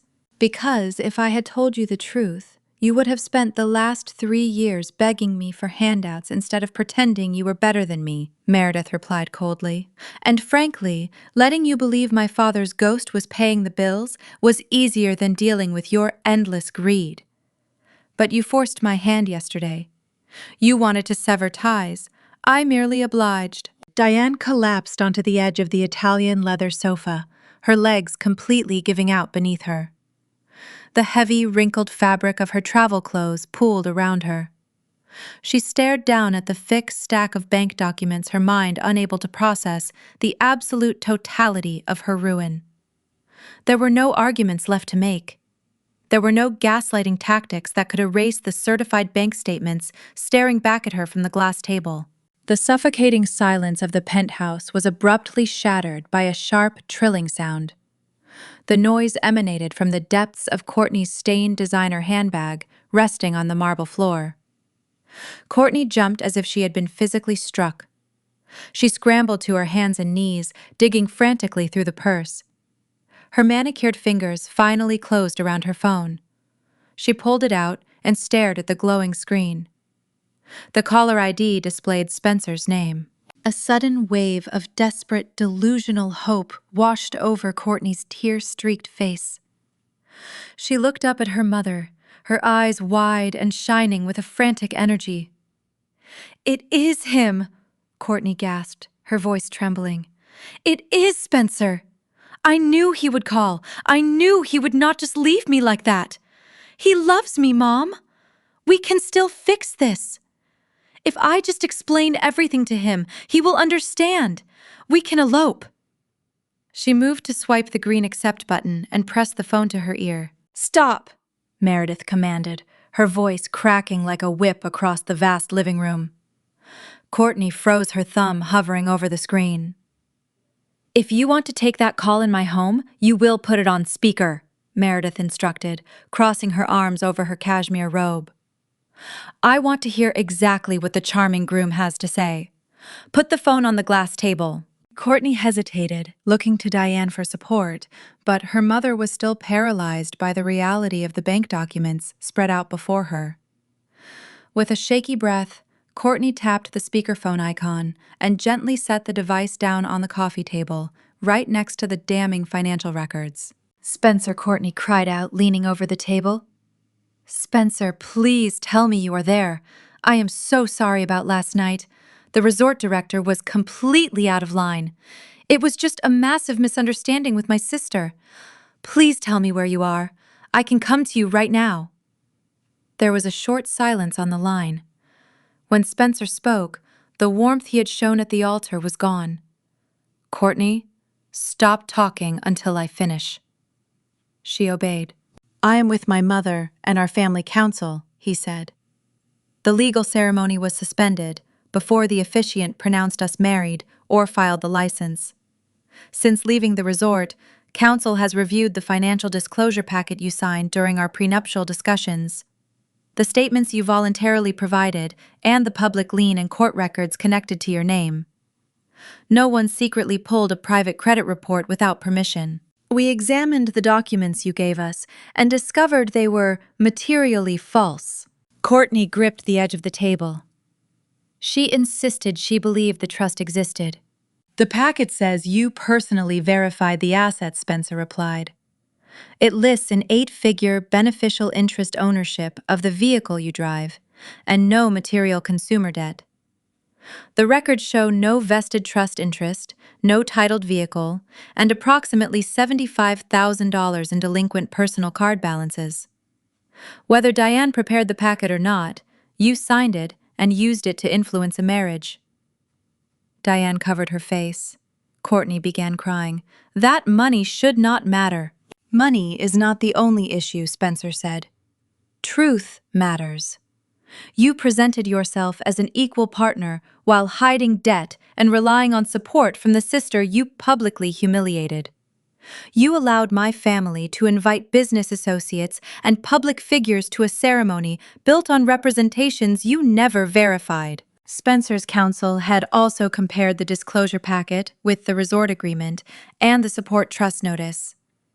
Courtney had described the wedding benefit as proof of family ownership, yet her own signature identified Apex as the revocable sponsor. The contradiction was not hidden in an obscure appendix. It appeared on pages she had initialed. Beatrice spoke once. She said her objection was not that Courtney had less money than expected. It was that Courtney had built an identity around money she did not own, then degraded the person who provided it. A family could survive a financial loss, Beatrice said. It could not safely merge with someone who treated truth as a costume. Courtney tried to blame Diane again. Spencer replied that an adult signing prenuptial disclosures could not outsource responsibility to her mother. He had trusted Courtney's signature, and that trust was gone. Courtney told him she loved him and begged to begin again without the inheritance. Beatrice's quiet laugh came through the speaker before Spencer answered. In my world, marriage joins lives, reputations, and financial obligations, he said. I believed I was choosing a woman who understood those responsibilities. I now know I was evaluating an image financed by someone else. I will not build a marriage on false disclosures and contempt for the person who made your lifestyle possible. You used me, Courtney whispered. You used my family's name as an escape from debts you concealed, Spencer said. Whatever affection existed cannot survive deliberate misrepresentation. He then delivered the final decision. The engagement was terminated. Because the legal ceremony had stopped before completion, there was no marriage license to file and no marriage to dissolve. His counsel would issue a restrained public statement saying only that the wedding had been canceled because of undisclosed material circumstances. Courtney was not to contact Spencer Beatrice or their offices except through counsel. Courtney covered her ears and sobbed, but Spencer continued. There is also the engagement ring. It is a documented Spencer family heirloom, transferred as a conditional gift in contemplation of marriage. Counsel has prepared a written demand for its return. A bonded courier will be available at our attorney's office until 2 this afternoon. If you refuse, the family will pursue a civil replevin and conversion claim and seek an order preserving the ring. We are not threatening an instant felony arrest. We are using the same legal process you should have expected from the beginning. The precision of the demand made the loss more real. Courtney stared at the diamond, which no longer represented entry into an old money family. It represented property she had to surrender because the condition attached to it had failed. Spencer told her the call was being documented through counsel and ended it without another word. The phone went dark. Courtney remained bent over the coffee table, staring at the ring. She had believed Spencer loved her enough to overlook anything, while Spencer had believed her financial disclosures were true. Both illusions had collapsed, but only one of them had been built through deliberate deception. Meredith watched without offering comfort. She had not instructed Spencer to end the engagement, obtain Courtney's private records, or threatened criminal charges over jewelry. The Spencer family had reviewed the documents Courtney signed and made its own decision. Return the ring through the courier, Meredith said, then leave my home. The first honest thing you can do today is give back something that was never unconditionally yours. The line went completely dead. The dial tone echoed sharply through the penthouse before the screen on Courtney's phone finally went black. Courtney stared at the blank screen for a long, agonizing moment. The silence in the room was absolute. The grand, magnificent illusion she had dedicated her entire adult life to building was gone. The wealthy, handsome groom, the high society status, the effortless life of luxury it had. All vanished in the span of a 3-minute phone call. She slowly lowered her hands from her ears, looking down at the massive, glittering diamond on her left ring finger.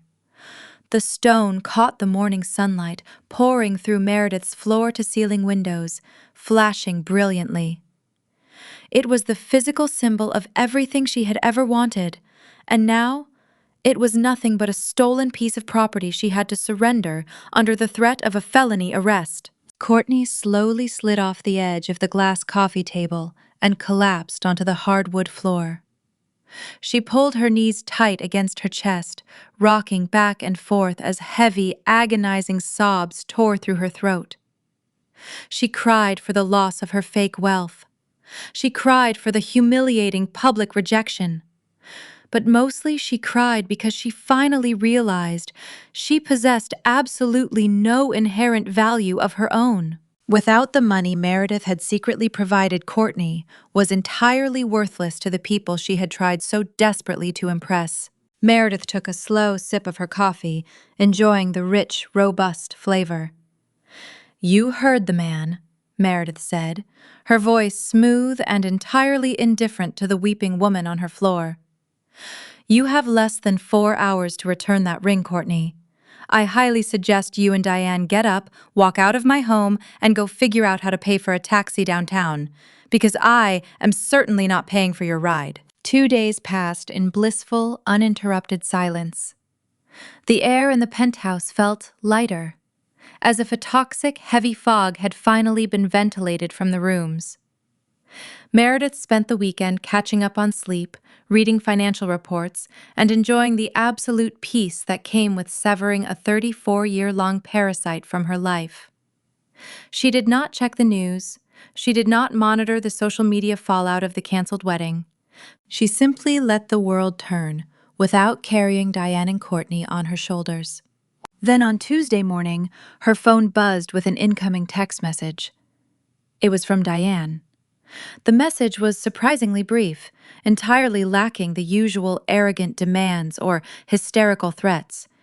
It simply read, "Meredith, please, I am begging you, can we meet for lunch today?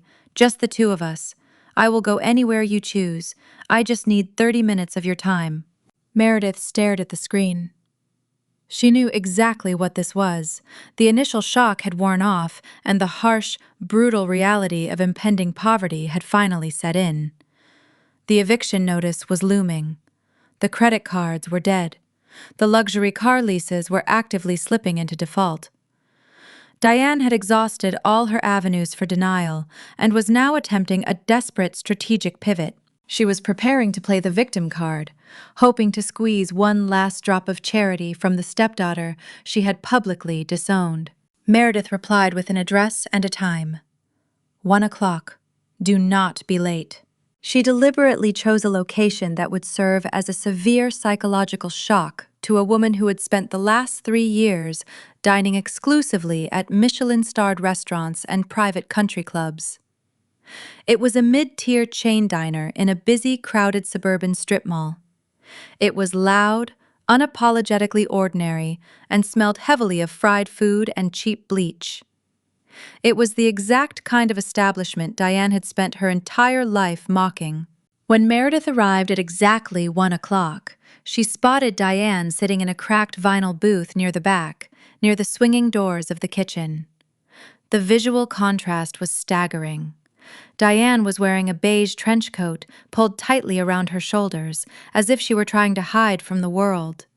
She wore oversized dark sunglasses indoors, a desperate attempt to conceal her swollen eyes and lack of professional makeup. Her usually immaculate blonde hair was pulled back into a messy, severely tight ponytail.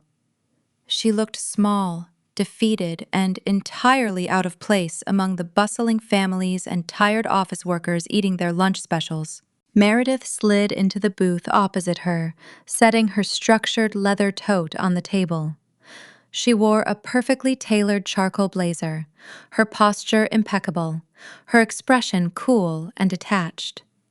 She did not offer a greeting. She simply waited. Diane took off her sunglasses, her hands trembling noticeably. The skin around her eyes was red and raw. She looked down at the sticky, laminated menu on the table, then back up at Meredith. "Thank you for coming," Diane started, her voice hoarse and brittle. "I know you had no reason to agree to this. I know you must hate me right now." "I do not hate you, Diane," Meredith replied smoothly, signaling a waitress for a cup of black coffee. "Hate requires an emotional investment. I am simply indifferent." Diane flinched, as if she had been struck. She wrapped her hands around a cheap plastic cup of ice water, gripping it like a lifeline. She took a shuddering breath, leaning forward across the table. "Meredith, I am so incredibly sorry," Diane said, her eyes filling with fresh tears. The tears flowed quickly, spilling over her lower lashes and dropping onto the collar of her coat. "I have spent the last 2 days thinking about everything that happened, everything I said in that lobby. It was unforgivable. I know it was. But you have to understand the immense pressure I was under." Meredith leaned back as the waitress placed a ceramic mug of black coffee in front of her. "Explain it to me then. Explain the pressure that forced you to look me in the eye and declare I was not your family." It was Beatrice Spencer. Diane wept, her voice pitching up in a frantic, desperate defense. "It was that entire suffocating social circle. You know how those people operate, Meredith. They are vicious. They look for any crack, any flaw, to tear you apart. Beatrice was constantly scrutinizing us. Courtney was terrified of losing Spencer. We were so desperate to project the perfect image of a unified, wealthy family. When Courtney started worrying about how your corporate career would look to a family of old money heirs, I panicked. I let the pressure of maintaining our status completely cloud my judgment." Meredith lifted the diner coffee and drank without breaking eye contact. She watched the tears stream down Diane's face. The performance was genuinely impressive. Diane had managed to construct an entire narrative where she was merely a helpless victim of societal expectations, rather than a cruel, calculating opportunist. "I was just trying to protect my daughter's future," Diane sobbed, pressing a crumpled tissue to her nose. "I was trying to secure her happiness, and I lost my mind in the process. I took out my stress on you, and that was wrong. You have always been so strong, Meredith, so capable. I took your strength for granted. I forgot that you have feelings too. I was wrong, and I am begging for your forgiveness. We are family. Your father would want us to forgive each other." Meredith placed her coffee mug down. She looked at Diane, letting the silence stretch between them. The diner clattered with the sounds of silverware and loud conversations, but their booth felt entirely isolated. "Is that all?" Meredith asked, her tone completely devoid of warmth. Diane sniffled, nodding eagerly. "I just want to fix this. I want to repair our relationship. I want us to go back to how things were before this horrible wedding ruined everything." Meredith tilted her head. "Before the wedding? You mean back when I was secretly funding your entire existence while you treated me like an unwanted employee?" Diane's face flushed a deep shade of crimson. "No, I mean back when we were a family. Look, Meredith, I am not asking for a handout. I am just asking for a bridge, a temporary compromise. Courtney is devastated. Spencer completely destroyed her. The landlord is sending the eviction enforcement officers on Friday. If you could just reinstate the trust fund allowance for 6 months, just 6 months, it would give us time to figure out a plan to get jobs to sell our things. Please, Meredith. You cannot just leave us to starve. You proved your point. You won. Now please be the bigger person and help your mother." There it was, the grand pivot. The inevitable transition from weeping apology to financial demand. Diane had packaged her greed in a wrapper of maternal tears and expected Meredith to blindly swallow it. Meredith did not sigh. She did not roll her eyes. She simply reached into her tailored blazer and pulled out a crisp $50 bill. She placed the bill flat on the sticky diner table, smoothing it out with 2 fingers. Then she looked directly into Diane's raw, desperate eyes. "You almost had me for a second," Meredith said, her voice quiet but ringing with absolute, lethal clarity. "You played the stressed mother role beautifully, but you made one critical error, Diane. You forgot that I have spent my entire life analyzing bad investments." Diane stared at the $50 bill, her breathing hitching. "Meredith, what are you doing?" "I am ending this meeting," Meredith stated firmly. "Because you are not sorry for what you did to me in that resort lobby. You are not sorry for spending 3 years mocking me while living off my money. You are not sorry for treating me like trash." Meredith leaned slightly forward, her gaze pinning Diane to the faux leather booth.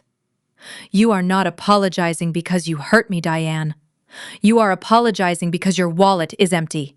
If my credit cards were still working, you would still be at that resort, drinking champagne and laughing at me with Beatrice Spencer," Meredith said coldly. "You do not miss our family. You miss the $30,000 monthly deposits. You do not want a relationship with me. You want a massive security blanket so you never have to face the consequences of your own arrogance. And I am officially done paying for your consequences." "Meredith, you cannot do this!" Diane shrieked, her voice rising above the din of the restaurant, causing heads to turn in the nearby booths. "You cannot just leave us with nothing. We have no skills. We have nowhere to go. You are sentencing us to the streets." "I am leaving you with exactly what you brought to this family," Meredith countered, standing up from the booth. "Nothing but yourselves. You wanted a life without my corporate presence bringing down your aesthetic? Congratulations, Diane. You have it. Enjoy the view from the bottom." Meredith turned away from the table. "Wait!" Diane screamed, lunging forward and grabbing the sleeve of Meredith's blazer. Her grip was tight, frantic, like a drowning woman clawing at a piece of driftwood. "Please, I will do anything. I will clean your house. I will publicly apologize. Just give me the money." Meredith looked down at Diane's trembling hand. She did not yank her arm away. She simply stared at the gripping fingers, until Diane, realizing the absolute futility of the gesture, slowly released her hold, letting her hand fall back onto the table. "I left $50 to cover the coffee," Meredith said, adjusting her sleeve. "Keep the change. You are going to need it." Meredith walked away. She pushed through the glass doors of the cheap diner and stepped out into the crisp, cool afternoon air. She did not look back at the window. She did not care if Diane was crying, screaming, or cursing her name to the waitress. Diane returned to the suburban house empty-handed. Courtney, realizing that the financial pipeline was truly severed, flew into a blind, narcissistic rage. Denied her luxury and her high society wedding, she turned to the only weapon she thought she had left to wield. Over the past 2 years, Courtney had built a modest but highly active audience of thousands on social media, carefully curating an aesthetic of endless generational wealth and Chicago elite living. Now, she intended to weaponize that platform. Meredith was sitting in her downtown office late Wednesday afternoon when her communications director knocked on the door. It was not a gentle tap. The door swung open and the director walked in carrying a tablet. Courtney had just gone live on every platform she possessed. Meredith watched the video play on the crisp screen. Courtney was sitting on the floor of her bedroom, wearing an oversized sweater. Her face was completely bare of makeup, and she looked pale and exhausted. It was a masterclass in digital manipulation. She looked directly into the camera, tears welling in her eyes, and began to weave a fabricated tale of absolute betrayal. She claimed that Meredith had orchestrated a massive, illegal, hostile takeover of their late father's real estate empire. Courtney sobbed, telling her followers that Meredith had manipulated the estate documents while their father was on his deathbed, siphoning millions of dollars into her own private equity firm. Courtney blatantly lied to the camera, stating that Meredith had waited until her wedding day to illegally freeze her bank accounts, purposely ruining the ceremony out of pure malicious jealousy.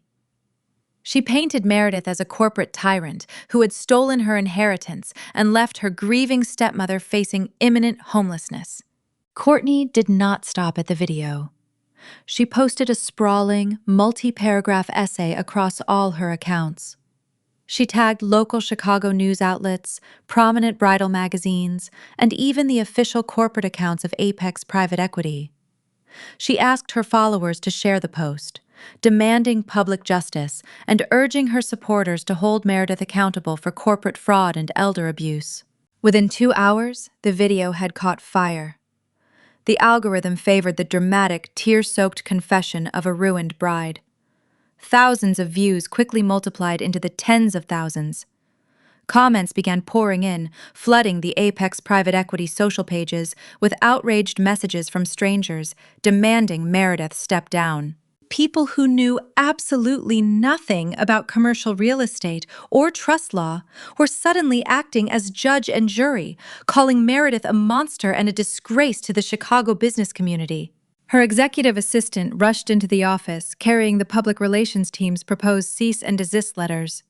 He warned that Courtney's accusations of estate theft and corporate fraud were spreading quickly enough to unsettle investors. Meredith did not reach for the letters. "Do nothing publicly for the next hour," she said. The assistant stared at her. "She is accusing you of felonies." "And she is doing it without documents," Meredith replied. "A defensive threat from me will let her claim a billionaire is trying to silence her. Preserve every post, notify our insurers and board counsel, and prepare the audited records for independent verification. Let her repeat the lie until the people whose signatures are on the real documents are ready to answer it." Meredith was not relying on powerful friends to attack a relative for her. She was allowing the professionals who had already audited the estate and drafted the support arrangement to correct false statements about their own work. The deeper Courtney tied herself to the accusation, the harder it would be to dismiss the damage as an emotional misunderstanding. Meredith understood a fundamental truth about the financial sector. You do not reach the managing partner level of a top-tier private equity firm without building a fortress of extremely powerful and highly litigious allies. She did not need to defend herself on Instagram. Her network would not tolerate a smear campaign against their most profitable asset. By Thursday morning, the situation escalated exactly as Meredith had anticipated. But the blowback did not come from her. It came from the untouchable titans of the Chicago financial district. The first response came from the independent audit firm that had reviewed Apex and the estate resolution. With Meredith's written authorization, its senior partner published a narrow, redacted attestation. It disclosed no account numbers, private shopping records, or confidential trust terms. It confirmed only 3 facts supported by audited documents the estate had closed, with an approximately $4 million net deficit. No inheritance had been diverted to Apex, and Meredith had used her own funds and controlled entities to settle creditor claims and preserve family housing. Minutes later, Meredith's corporate counsel issued a second statement. Counsel confirmed that Diane and Courtney had received voluntary tax compliance support through a revocable discretionary arrangement for 36 months and that no beneficiary possessed a guaranteed right to future payments. The statement did not reveal private routing information or call the payments untaxed. It warned that the original video captions and reposts had been preserved and that knowingly false accusations of theft could support a civil defamation claim. The audit partner explained that the attestation was not a personal endorsement of Meredith. It was a professional correction of statements that misrepresented work his firm had already certified.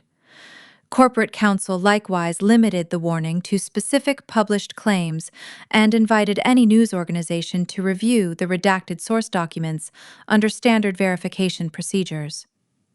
That restraint gave the response credibility Courtney's emotional broadcast could not match. The documents were restrained, verifiable, and devastating.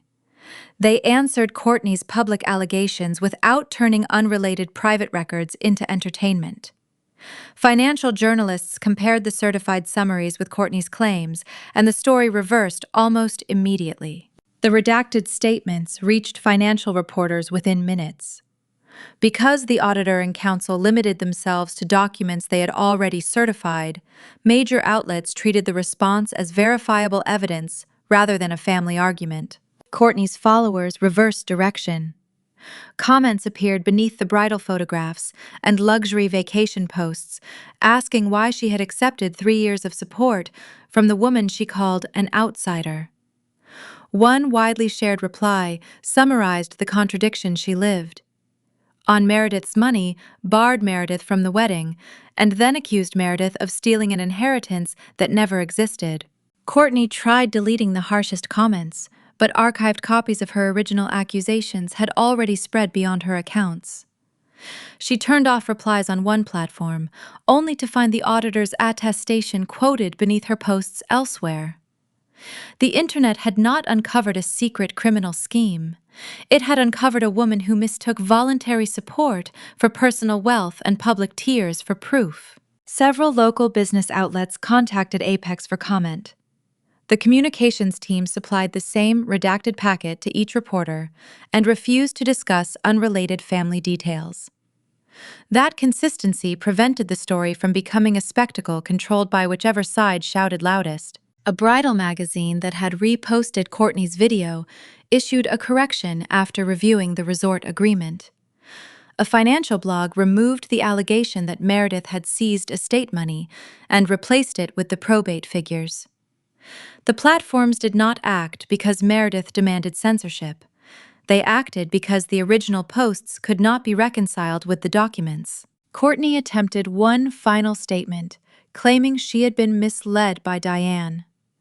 That defense only confirmed that she had publicly accused Meredith without checking the records she invoked. Commenters pointed out that ignorance did not explain the insult at the resort or the demand for another paid wedding. The reversal also protected Apex's investors. The firm's compliance committee recorded that Meredith had disclosed the family conflict, recused herself from the independent audit response, and allowed outside professionals to verify the facts.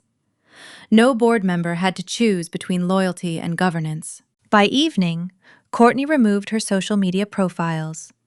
Meredith watched the final account disappear from her laptop without celebrating. Her reputation had been protected by records, not by a retaliatory rumor campaign. Her executive assistant entered with the closing report. The defamatory posts' retractions, platform archives, and news corrections had been preserved. Corporate counsel had sent Diane a formal litigation hold notice, and both women had stopped contacting reporters. Meredith closed the laptop. Courtney had tried to bury her with a story. The documents had simply shown which woman had built the floor and which one had been standing on it without permission. Friday morning brought a crisp, unforgiving clarity to the Chicago skyline. Meredith sat at her expansive glass desk, the digital warfare of the previous night completely behind her. The social media fallout had been handled with brutal efficiency, and Courtney had been successfully driven into total internet exile. But digital disgrace was merely a byproduct of their actions. Today was strictly about physical assets. Her executive assistant entered Friday morning carrying the title file for the North Shore mansion where Diane and Courtney lived. The house had never passed cleanly to Diane after the death. Her husband's final investments had been secured by multiple mortgages, and the primary note was already in default when the estate entered probate. A subsidiary of Apex Private Equity had purchased the distressed note from the lender. During the court-supervised estate resolution, the subsidiary accepted a deed transfer and satisfied the approved secured claim, allowing the house to avoid a public foreclosure sale. Diane and Courtney were then given a written revocable occupancy license. They paid no rent, but the document required them to maintain the property, obey the law, and vacate after the stated notice period if the owner terminated the courtesy arrangement. Meredith reviewed the agreement with counsel. It did not authorize an immediate lockout, confiscation of belongings, or a theatrical police eviction. Illinois procedure still required proper written notice, and if they refused to leave after the deadline, a court possession action. She signed a 30-day notice terminating the occupancy license and a separate demand that all future communication go through counsel. "Have the Sheriff's Civil Process Division serve it," Meredith said. "Not because deputies can evict them today, but because I want proof of personal service and an official return. No threats, no forced entry, and no changing locks without a possession order." Her assistant confirmed the instructions. "If they remain after 30 days, counsel will file the eviction action. Only after judgment and an order of possession can the sheriff remove them." "Exactly. I want every step clean." Before authorizing service, Meredith also required the title company to confirm that no surviving spouse claim homestead interest or probate appeal remained unresolved. Counsel produced the recorded transfer the probate order approving the estate settlement, proof that Diane had signed the occupancy license and 3 years of tax and insurance payments made by the Apex subsidiary. The file did not rely on a secret deed Diane had never seen. She had signed the courtesy agreement after the funeral and ignored it because she assumed Meredith would never enforce the termination clause. The service packet included a ledger separating fixtures owned with the house from Diane and Courtney's personal property. That mattered because Meredith refused to let a clean revenge story become an unlawful seizure. Furniture purchased by Diane with her own funds remained hers. Corporate leased vehicles would be handled by the lessors. Personal clothing, jewelry, and documents could leave with them. The mansion itself and assets expressly listed in the title inventory stayed with the owner. The neighbor's presence intensified the scene without creating a new conflict. She did not shout or gather a crowd. A single raised eyebrow and a quiet glance at the owner name on the notice were enough to destroy years of Diane's boasting. That morning, Diane stood near the end of the mansion's circular driveway, wearing a silk robe and dark glasses. She was watching the street, terrified that neighbors had seen the online records. A wealthy woman from the country club walked past with a dog, and Diane attempted to preserve the illusion. "We canceled the reception ourselves," Diane announced. "The groom's family lacked our standards." The neighbor had already seen the auditor's statement. She replied that pretending to afford a wedding must have been exhausting. Before Diane could answer, 2 marked vehicles from the county civil process unit turned into the driveway. Their lights were off. The deputies wore standard uniforms, not tactical equipment, and carried a service packet rather than weapons displayed for intimidation. Their ordinary professionalism made the scene more humiliating because it left Diane no dramatic claim of persecution. The lead deputy asked her to confirm her identity. "I own this estate," Diane said. "My husband built it, and you are trespassing." The deputy checked the county records attached to the service packet. He explained that title was held by an Apex subsidiary and that he was there only to serve a notice terminating her written right of occupancy.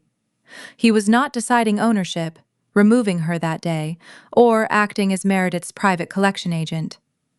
Diane insisted the house belonged to her late husband's estate. The deputy handed her a certified copy of the recorded deed, the occupancy agreement, and the 30-day notice. "The estate transferred title through the probate resolution 3 years ago," he said. "This document terminates your occupancy on the date printed here.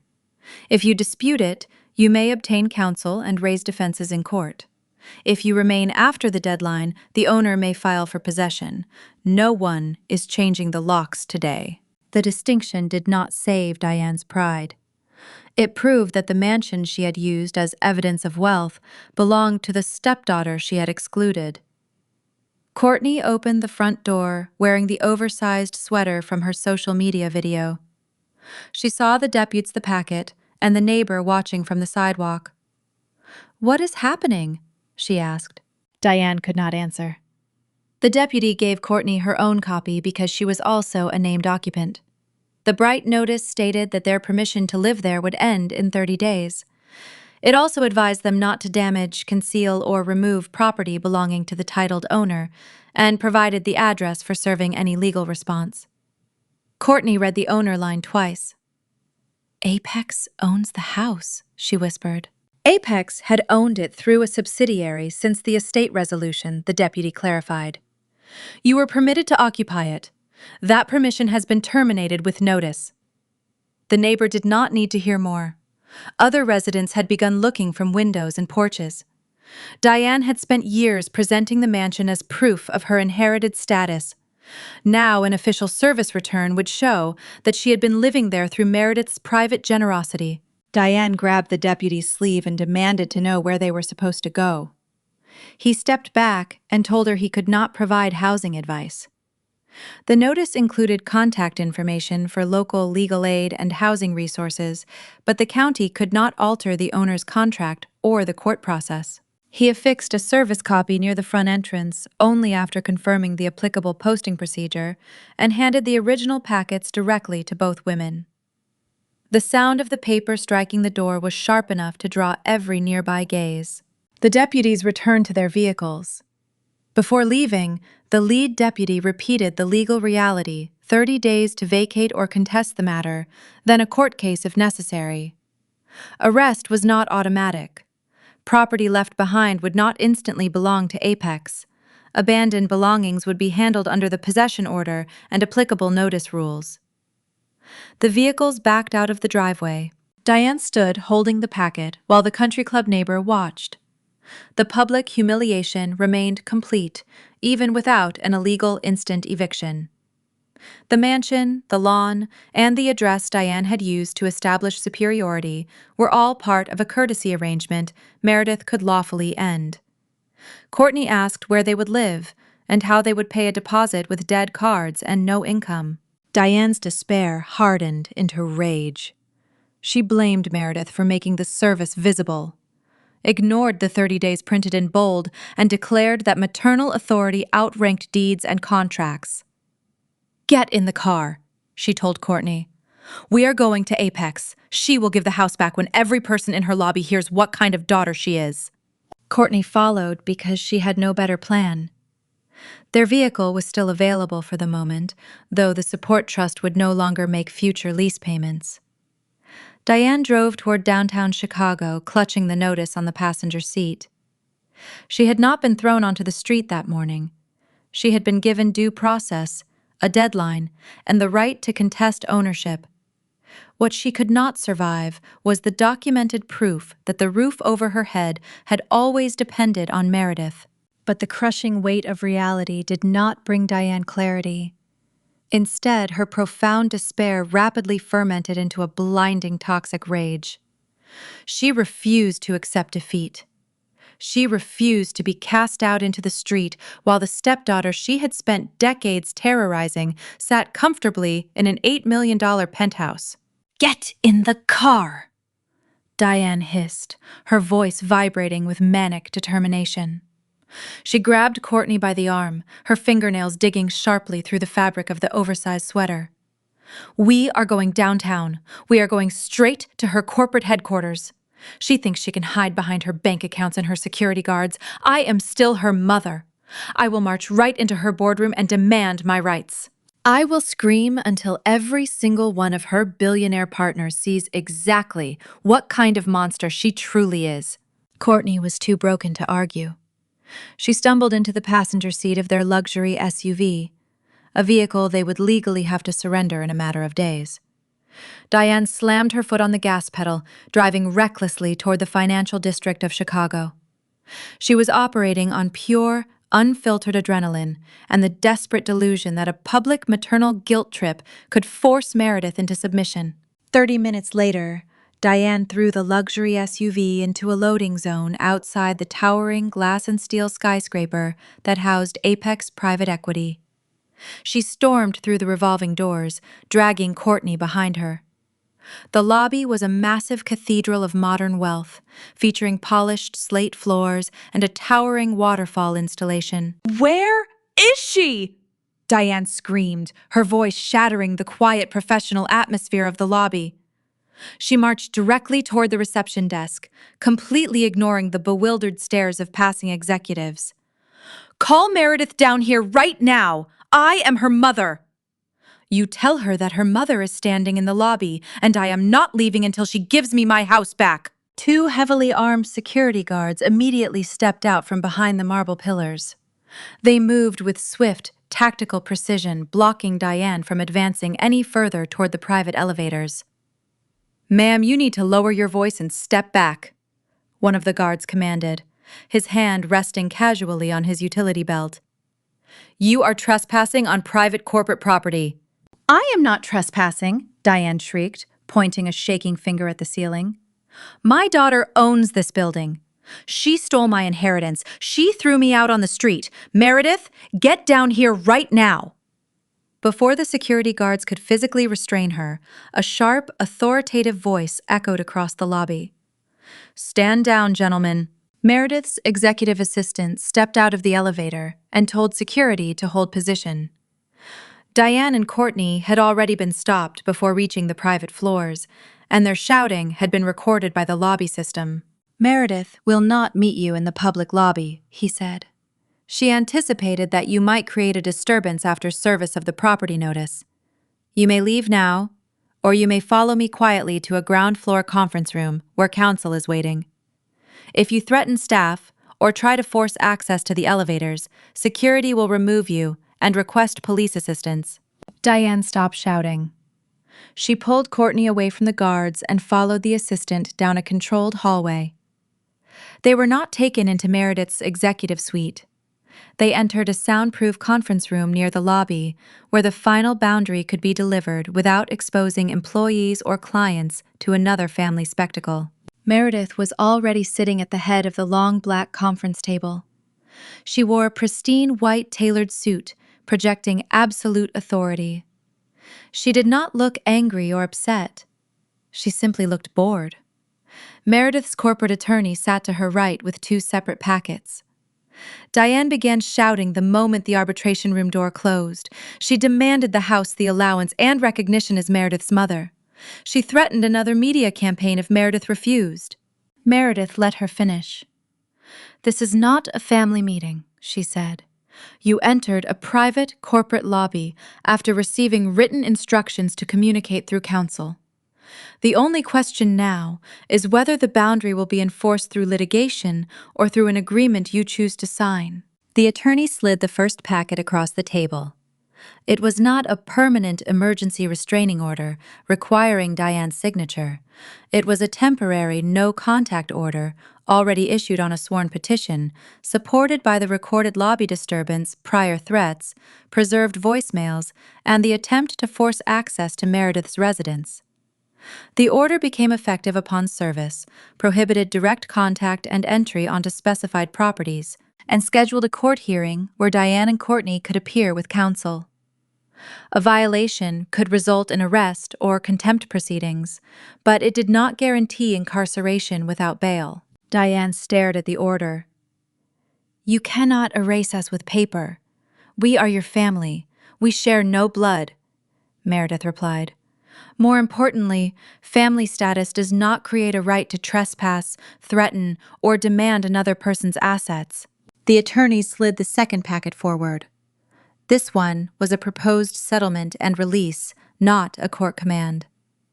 It required Diane and Courtney to retract the specific false fraud accusations, stop direct contact, communicate only through counsel, release fabricated claims to Meredith's firm and property, and agree to a narrowly written non-disparagement clause. It did not forbid them from ever speaking Meredith's name, reporting genuine wrongdoing, or obtaining legal advice. In exchange, Meredith would hold the prepared defamation action in abeyance, waive a claim for certain documented security costs, and allow the full, lawful 30-day move-out period without seeking an earlier negotiated surrender. The agreement advised both women to obtain independent counsel and gave them the option to leave without signing. "And if we refuse?" Diane asked. Then the temporary order remains in effect until the property process continues, and my client may file the defamation complaint based on Courtney's preserved video and captions, the attorney said. A court not Meredith would decide liability and damages. No one can promise that you will never open a bank account or sign a lease. The actual risk is a judgment, legal fees, and collection against non-exempt assets or future income as permitted by law. The temporary order also contained ordinary exceptions for service of legal papers, attendance at scheduled court proceedings, and emergencies reported through law enforcement. Meredith insisted on those details, because a boundary that ignored due process would become another weapon of control, exactly the behavior she was trying to end. Diane read the settlement twice. The retraction required her to state that no inheritance had been stolen and that prior claims were unsupported. It did not require a public confession of every humiliation at the wedding. Courtney's retraction would be posted on the same platforms and remain visible long enough to reach the audience that had seen the original accusations. Courtney read the evidence appendix. It included the original post timestamps, platform records, the auditor's correction, and proof that she had been warned before reposting several accusations. Her panic became quiet and practical. "Sign it," she told Diane. "We cannot afford another case." Diane accused Meredith of coercion. Meredith pointed to the clause offering time to consult outside counsel and to the open door. "You are free to leave," Meredith said. "You are not free to continue threatening me without consequences." The attorney offered a private telephone room and a list of independent lawyers. Diane refused the delay because she knew the documents Courtney had published were indefensible and because the no-contact order would remain, regardless of the settlement. She signed the settlement, the retraction, and an acknowledgement that she had been served with the temporary order. Courtney signed the same documents. Neither woman signed the judge's order itself. Their signatures simply confirmed receipt. The attorney inspected the pages and placed them in a file. "We are finished," he said. "You will receive copies, hearing information, and instructions for arranging the removal of your personal belongings from the mansion." Meredith stood. Her victory did not depend on an impossible lifetime gag order or a threat to destroy every future paycheck. It depended on enforceable boundaries, preserved evidence, and two women finally understanding that access to her life was not a hereditary right. "My assistant will escort you through the private exit," she said. "Do not contact me again, except through counsel." She left the room, while Diane and Courtney remained at the table, with documents that could survive outside the theater of revenge. Exactly 365 days passed since the heavy mahogany doors of the arbitration room clicked shut. The relentless march of time had proven to be the ultimate equalizer in Chicago high society. 1 year was all it took to completely dismantle a lifelong facade of unearned arrogance. For the Spencer family, the disastrous canceled wedding was treated as nothing more than a temporary inconvenience, swiftly swept under the expensive rugs of their ancestral home. Beatrice Spencer operated with ruthless efficiency. By the time winter blanketed the city in snow, the society pages of the major publications featured a stunning, full-page spread celebrating Spencer's spectacular new nuptials. The bride was a genuine billionaire heiress from a prominent international shipping conglomerate. The event, held at a historic downtown cathedral, was a masterclass in flawless execution, seamlessly overriding the catastrophic memory of the prior year. The name Courtney was never spoken again in the Spencer household. She was not a scandalous memory or a tragic ex-fiancé. She was entirely, completely deleted from their social history, like a minor accounting error that had been swiftly corrected and forgotten by the elite. For Courtney, however, the erasure from high society was absolute and brutally permanent. Stripped of the $30,000 monthly allowance and drowning under the crushing weight of $75,000 in retail debt, she had been forced to face a judge in federal bankruptcy court. The humiliation of publicly declaring herself entirely destitute broke whatever fragile remnants of pride she had left. Her massive collection of designer dresses, luxury handbags, and imported shoes had been aggressively liquidated, piece by piece, on second-hand auction websites just to cover basic legal filing fees. The luxury SUV was swiftly repossessed from a suburban parking lot, leaving her entirely dependent on unreliable public transportation.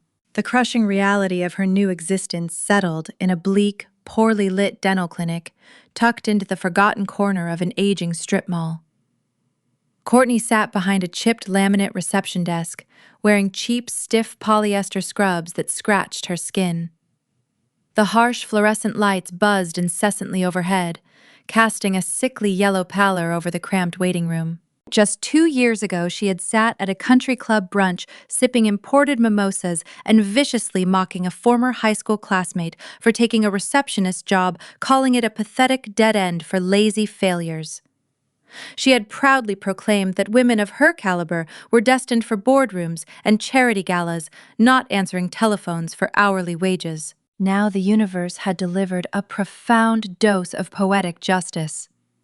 Courtney spent 8 exhausting hours a day answering ringing phones, scheduling emergency root canals, and being yelled at by angry, frustrated patients over minor insurance copays. She was forced to plaster a fake subservient smile on her face for minimum wage, while her hands, previously adorned with a 5-carat Spencer family diamond, were raw and cracked from wiping down clipboard pens with cheap chemical disinfectant. Every time she checked a patient into the digital system, she was forced to confront the staggering reality of her own insignificance. There were no luxury spa days to look forward to. There were no spontaneous shopping sprees to numb the pain. There was only the endless, soul-crushing grind of survival, a reality she had once actively mocked Meredith for enduring. Diane suffered a fate uniquely tailored to destroy a narcissist. She had survived the initial physical eviction by liquidating the very last of her authentic jewelry, but those desperate funds dried up rapidly. Stripped of her corporate backing and unemployable due to decades of relying on her late husband's money, she was forced to sign a lease on a cramped, dingy one-bedroom apartment in a decaying building on the far industrial outskirts of the city. The walls of the apartment were paper-thin, offering no protection from the loud arguments of her neighbors. The aging radiators clanked loudly and unpredictably through the freezing winter nights, and the single barred window in her living room offered a deeply depressing view of a brick alleyway lined with dumpsters. It was a brutal, agonizing fall from the majestic $8 million penthouse views she had foolishly tried to claim as her birthright. The cramped space smelled permanently of stale cooking oil and damp carpet, a constant, suffocating reminder of her massive, spectacular failure. But the physical downgrade was nothing compared to the absolute social exile Diane experienced. Beatrice Spencer had made exceptionally good on her promise. Diane's name was officially blacklisted from every single country club charity board and high society organization in the greater Chicago area. When Diane had foolishly attempted to attend a public charity luncheon months after the scandal, hoping to blend into the crowd and network her way back into grace, private security politely but firmly turned her away at the front door, citing a sudden, strict capacity issue. The rejection had been witnessed by dozens of women she used to call friends. The elite circle she had spent years desperately courting completely ghosted her. Her cell phone, which used to ring constantly with exclusive invitations to galas and private brunches, was now completely silent except for automated calls from aggressive debt collectors. She spent her days sitting at a cheap, wobbly kitchen table, clutching a chipped mug of bitter instant coffee, desperately scrolling through the public social media pages of the women who had abandoned her. She watched through a cracked phone screen as they attended the very luxury parties she was permanently banned from. Her heart was entirely consumed by a bitter, toxic regret she could never voice aloud. She had traded a peaceful, secure life fully funded by a generous stepdaughter for a desperate grasp at unearned superiority. She had gambled everything on a grand illusion, and the house had aggressively taken it all. Diane realized with agonizing clarity that Meredith had never been the villain of the story. Meredith had been the only shield, protecting them from the harsh, brutal realities of the world. And Diane had deliberately, proudly smashed that shield to pieces. In the cold isolation of her tiny apartment, Diane finally understood the true cost of her arrogance. She had absolutely nothing left to leverage. There were no more lies to spin, no more rich grooms to deceive, and no more stolen money to burn. She was just another forgotten woman in a massive, unforgiving city, entirely erased from the glittering world she had sacrificed her own soul to be a part of. The absolute silence of her new life was the loudest and most devastating punishment she could have ever received. Miles away from that dark and decaying suburban alleyway, the atmosphere inside the $8 million penthouse was a breathtaking study in complete contrast. The expansive living room glowed with the warm, golden light of the custom-built fireplace, reflecting beautifully off the floor-to-ceiling glass walls. The crisp autumn wind howled across the Chicago skyline outside, but inside, the air was filled with the rich, savory aroma of roasted garlic, rosemary, and premium cuts of seared beef prepared by a highly sought-after private chef. Soft instrumental jazz floated from the integrated sound system, wrapping the room in an elegant, comfortable embrace. Meredith stood near the edge of the marble kitchen island, watching the scene unfold in her home. She was not wearing a stiff corporate blazer or a restrictive evening gown. She wore a simple, luxurious emerald green silk blouse and tailored trousers, looking effortlessly radiant and profoundly relaxed. For the first time in 34 years, there was no tension in her shoulders.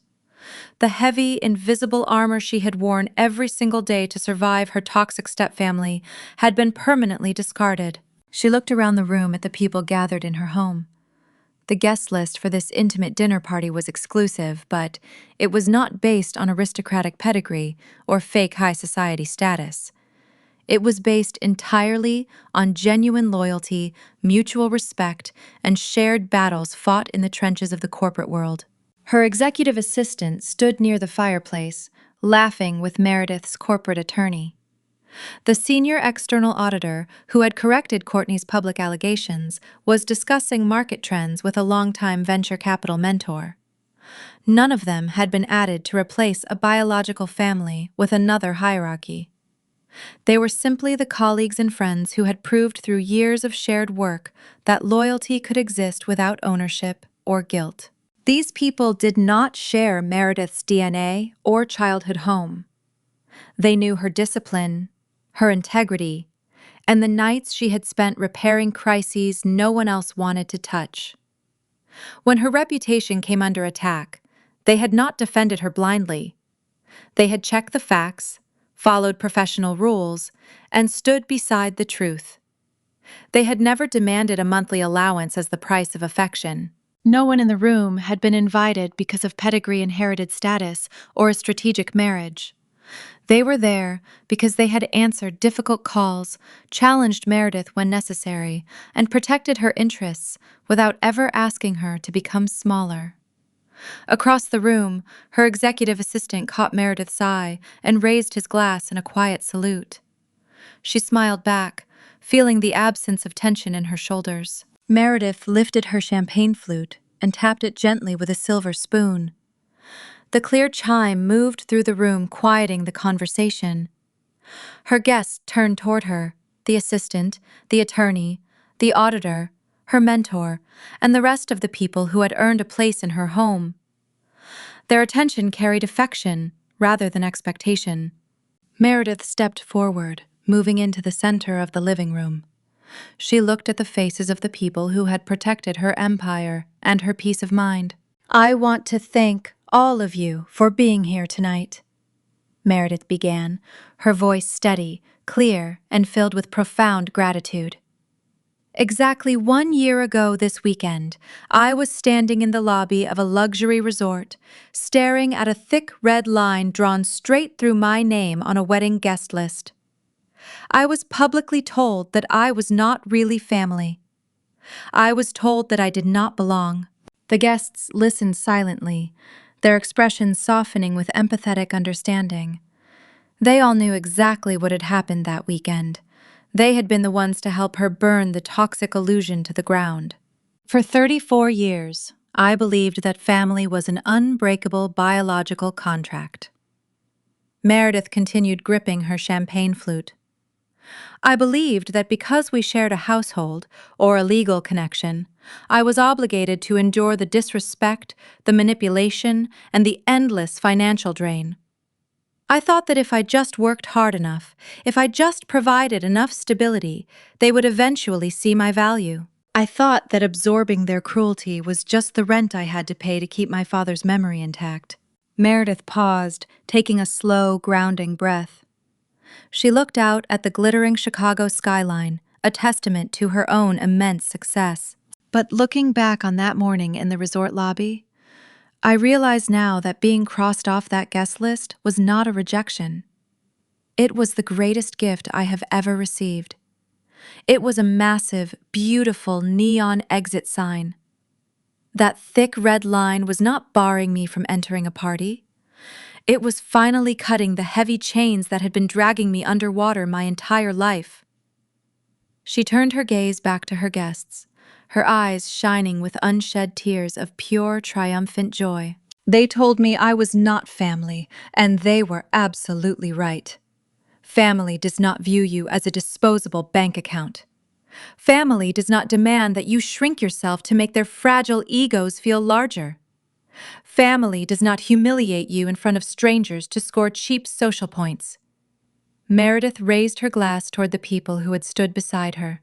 "You taught me what family looks like," she said.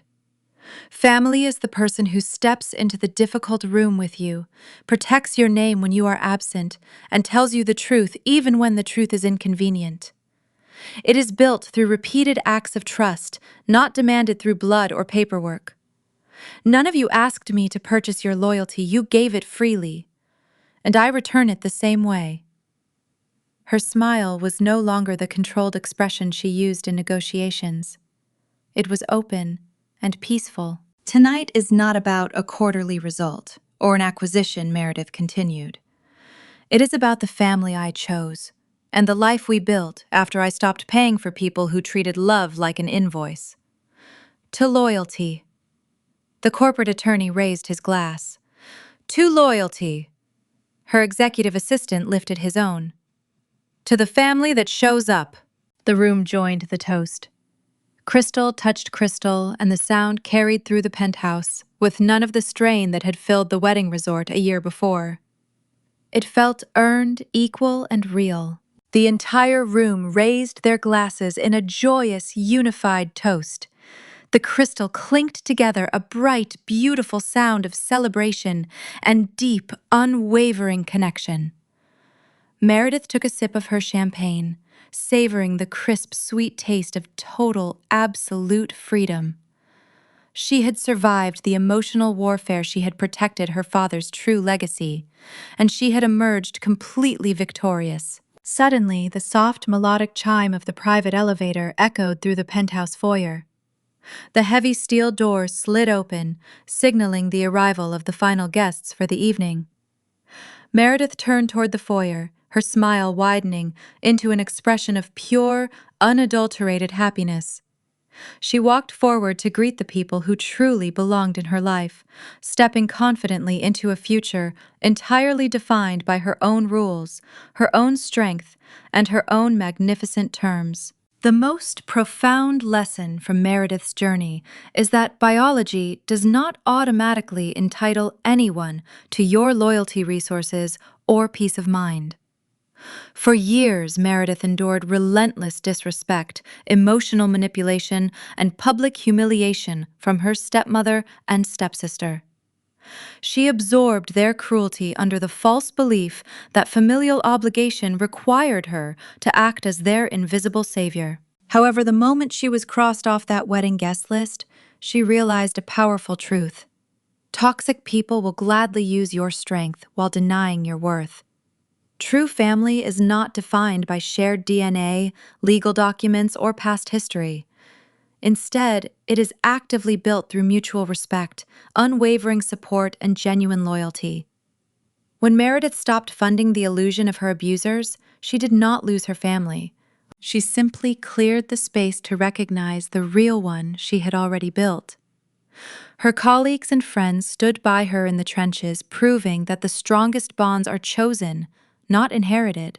Never let toxic relatives weaponize guilt to drain your spirit or your success. Take a hard look at the relationships in your life and boldly choose to invest only in those who genuinely celebrate your worth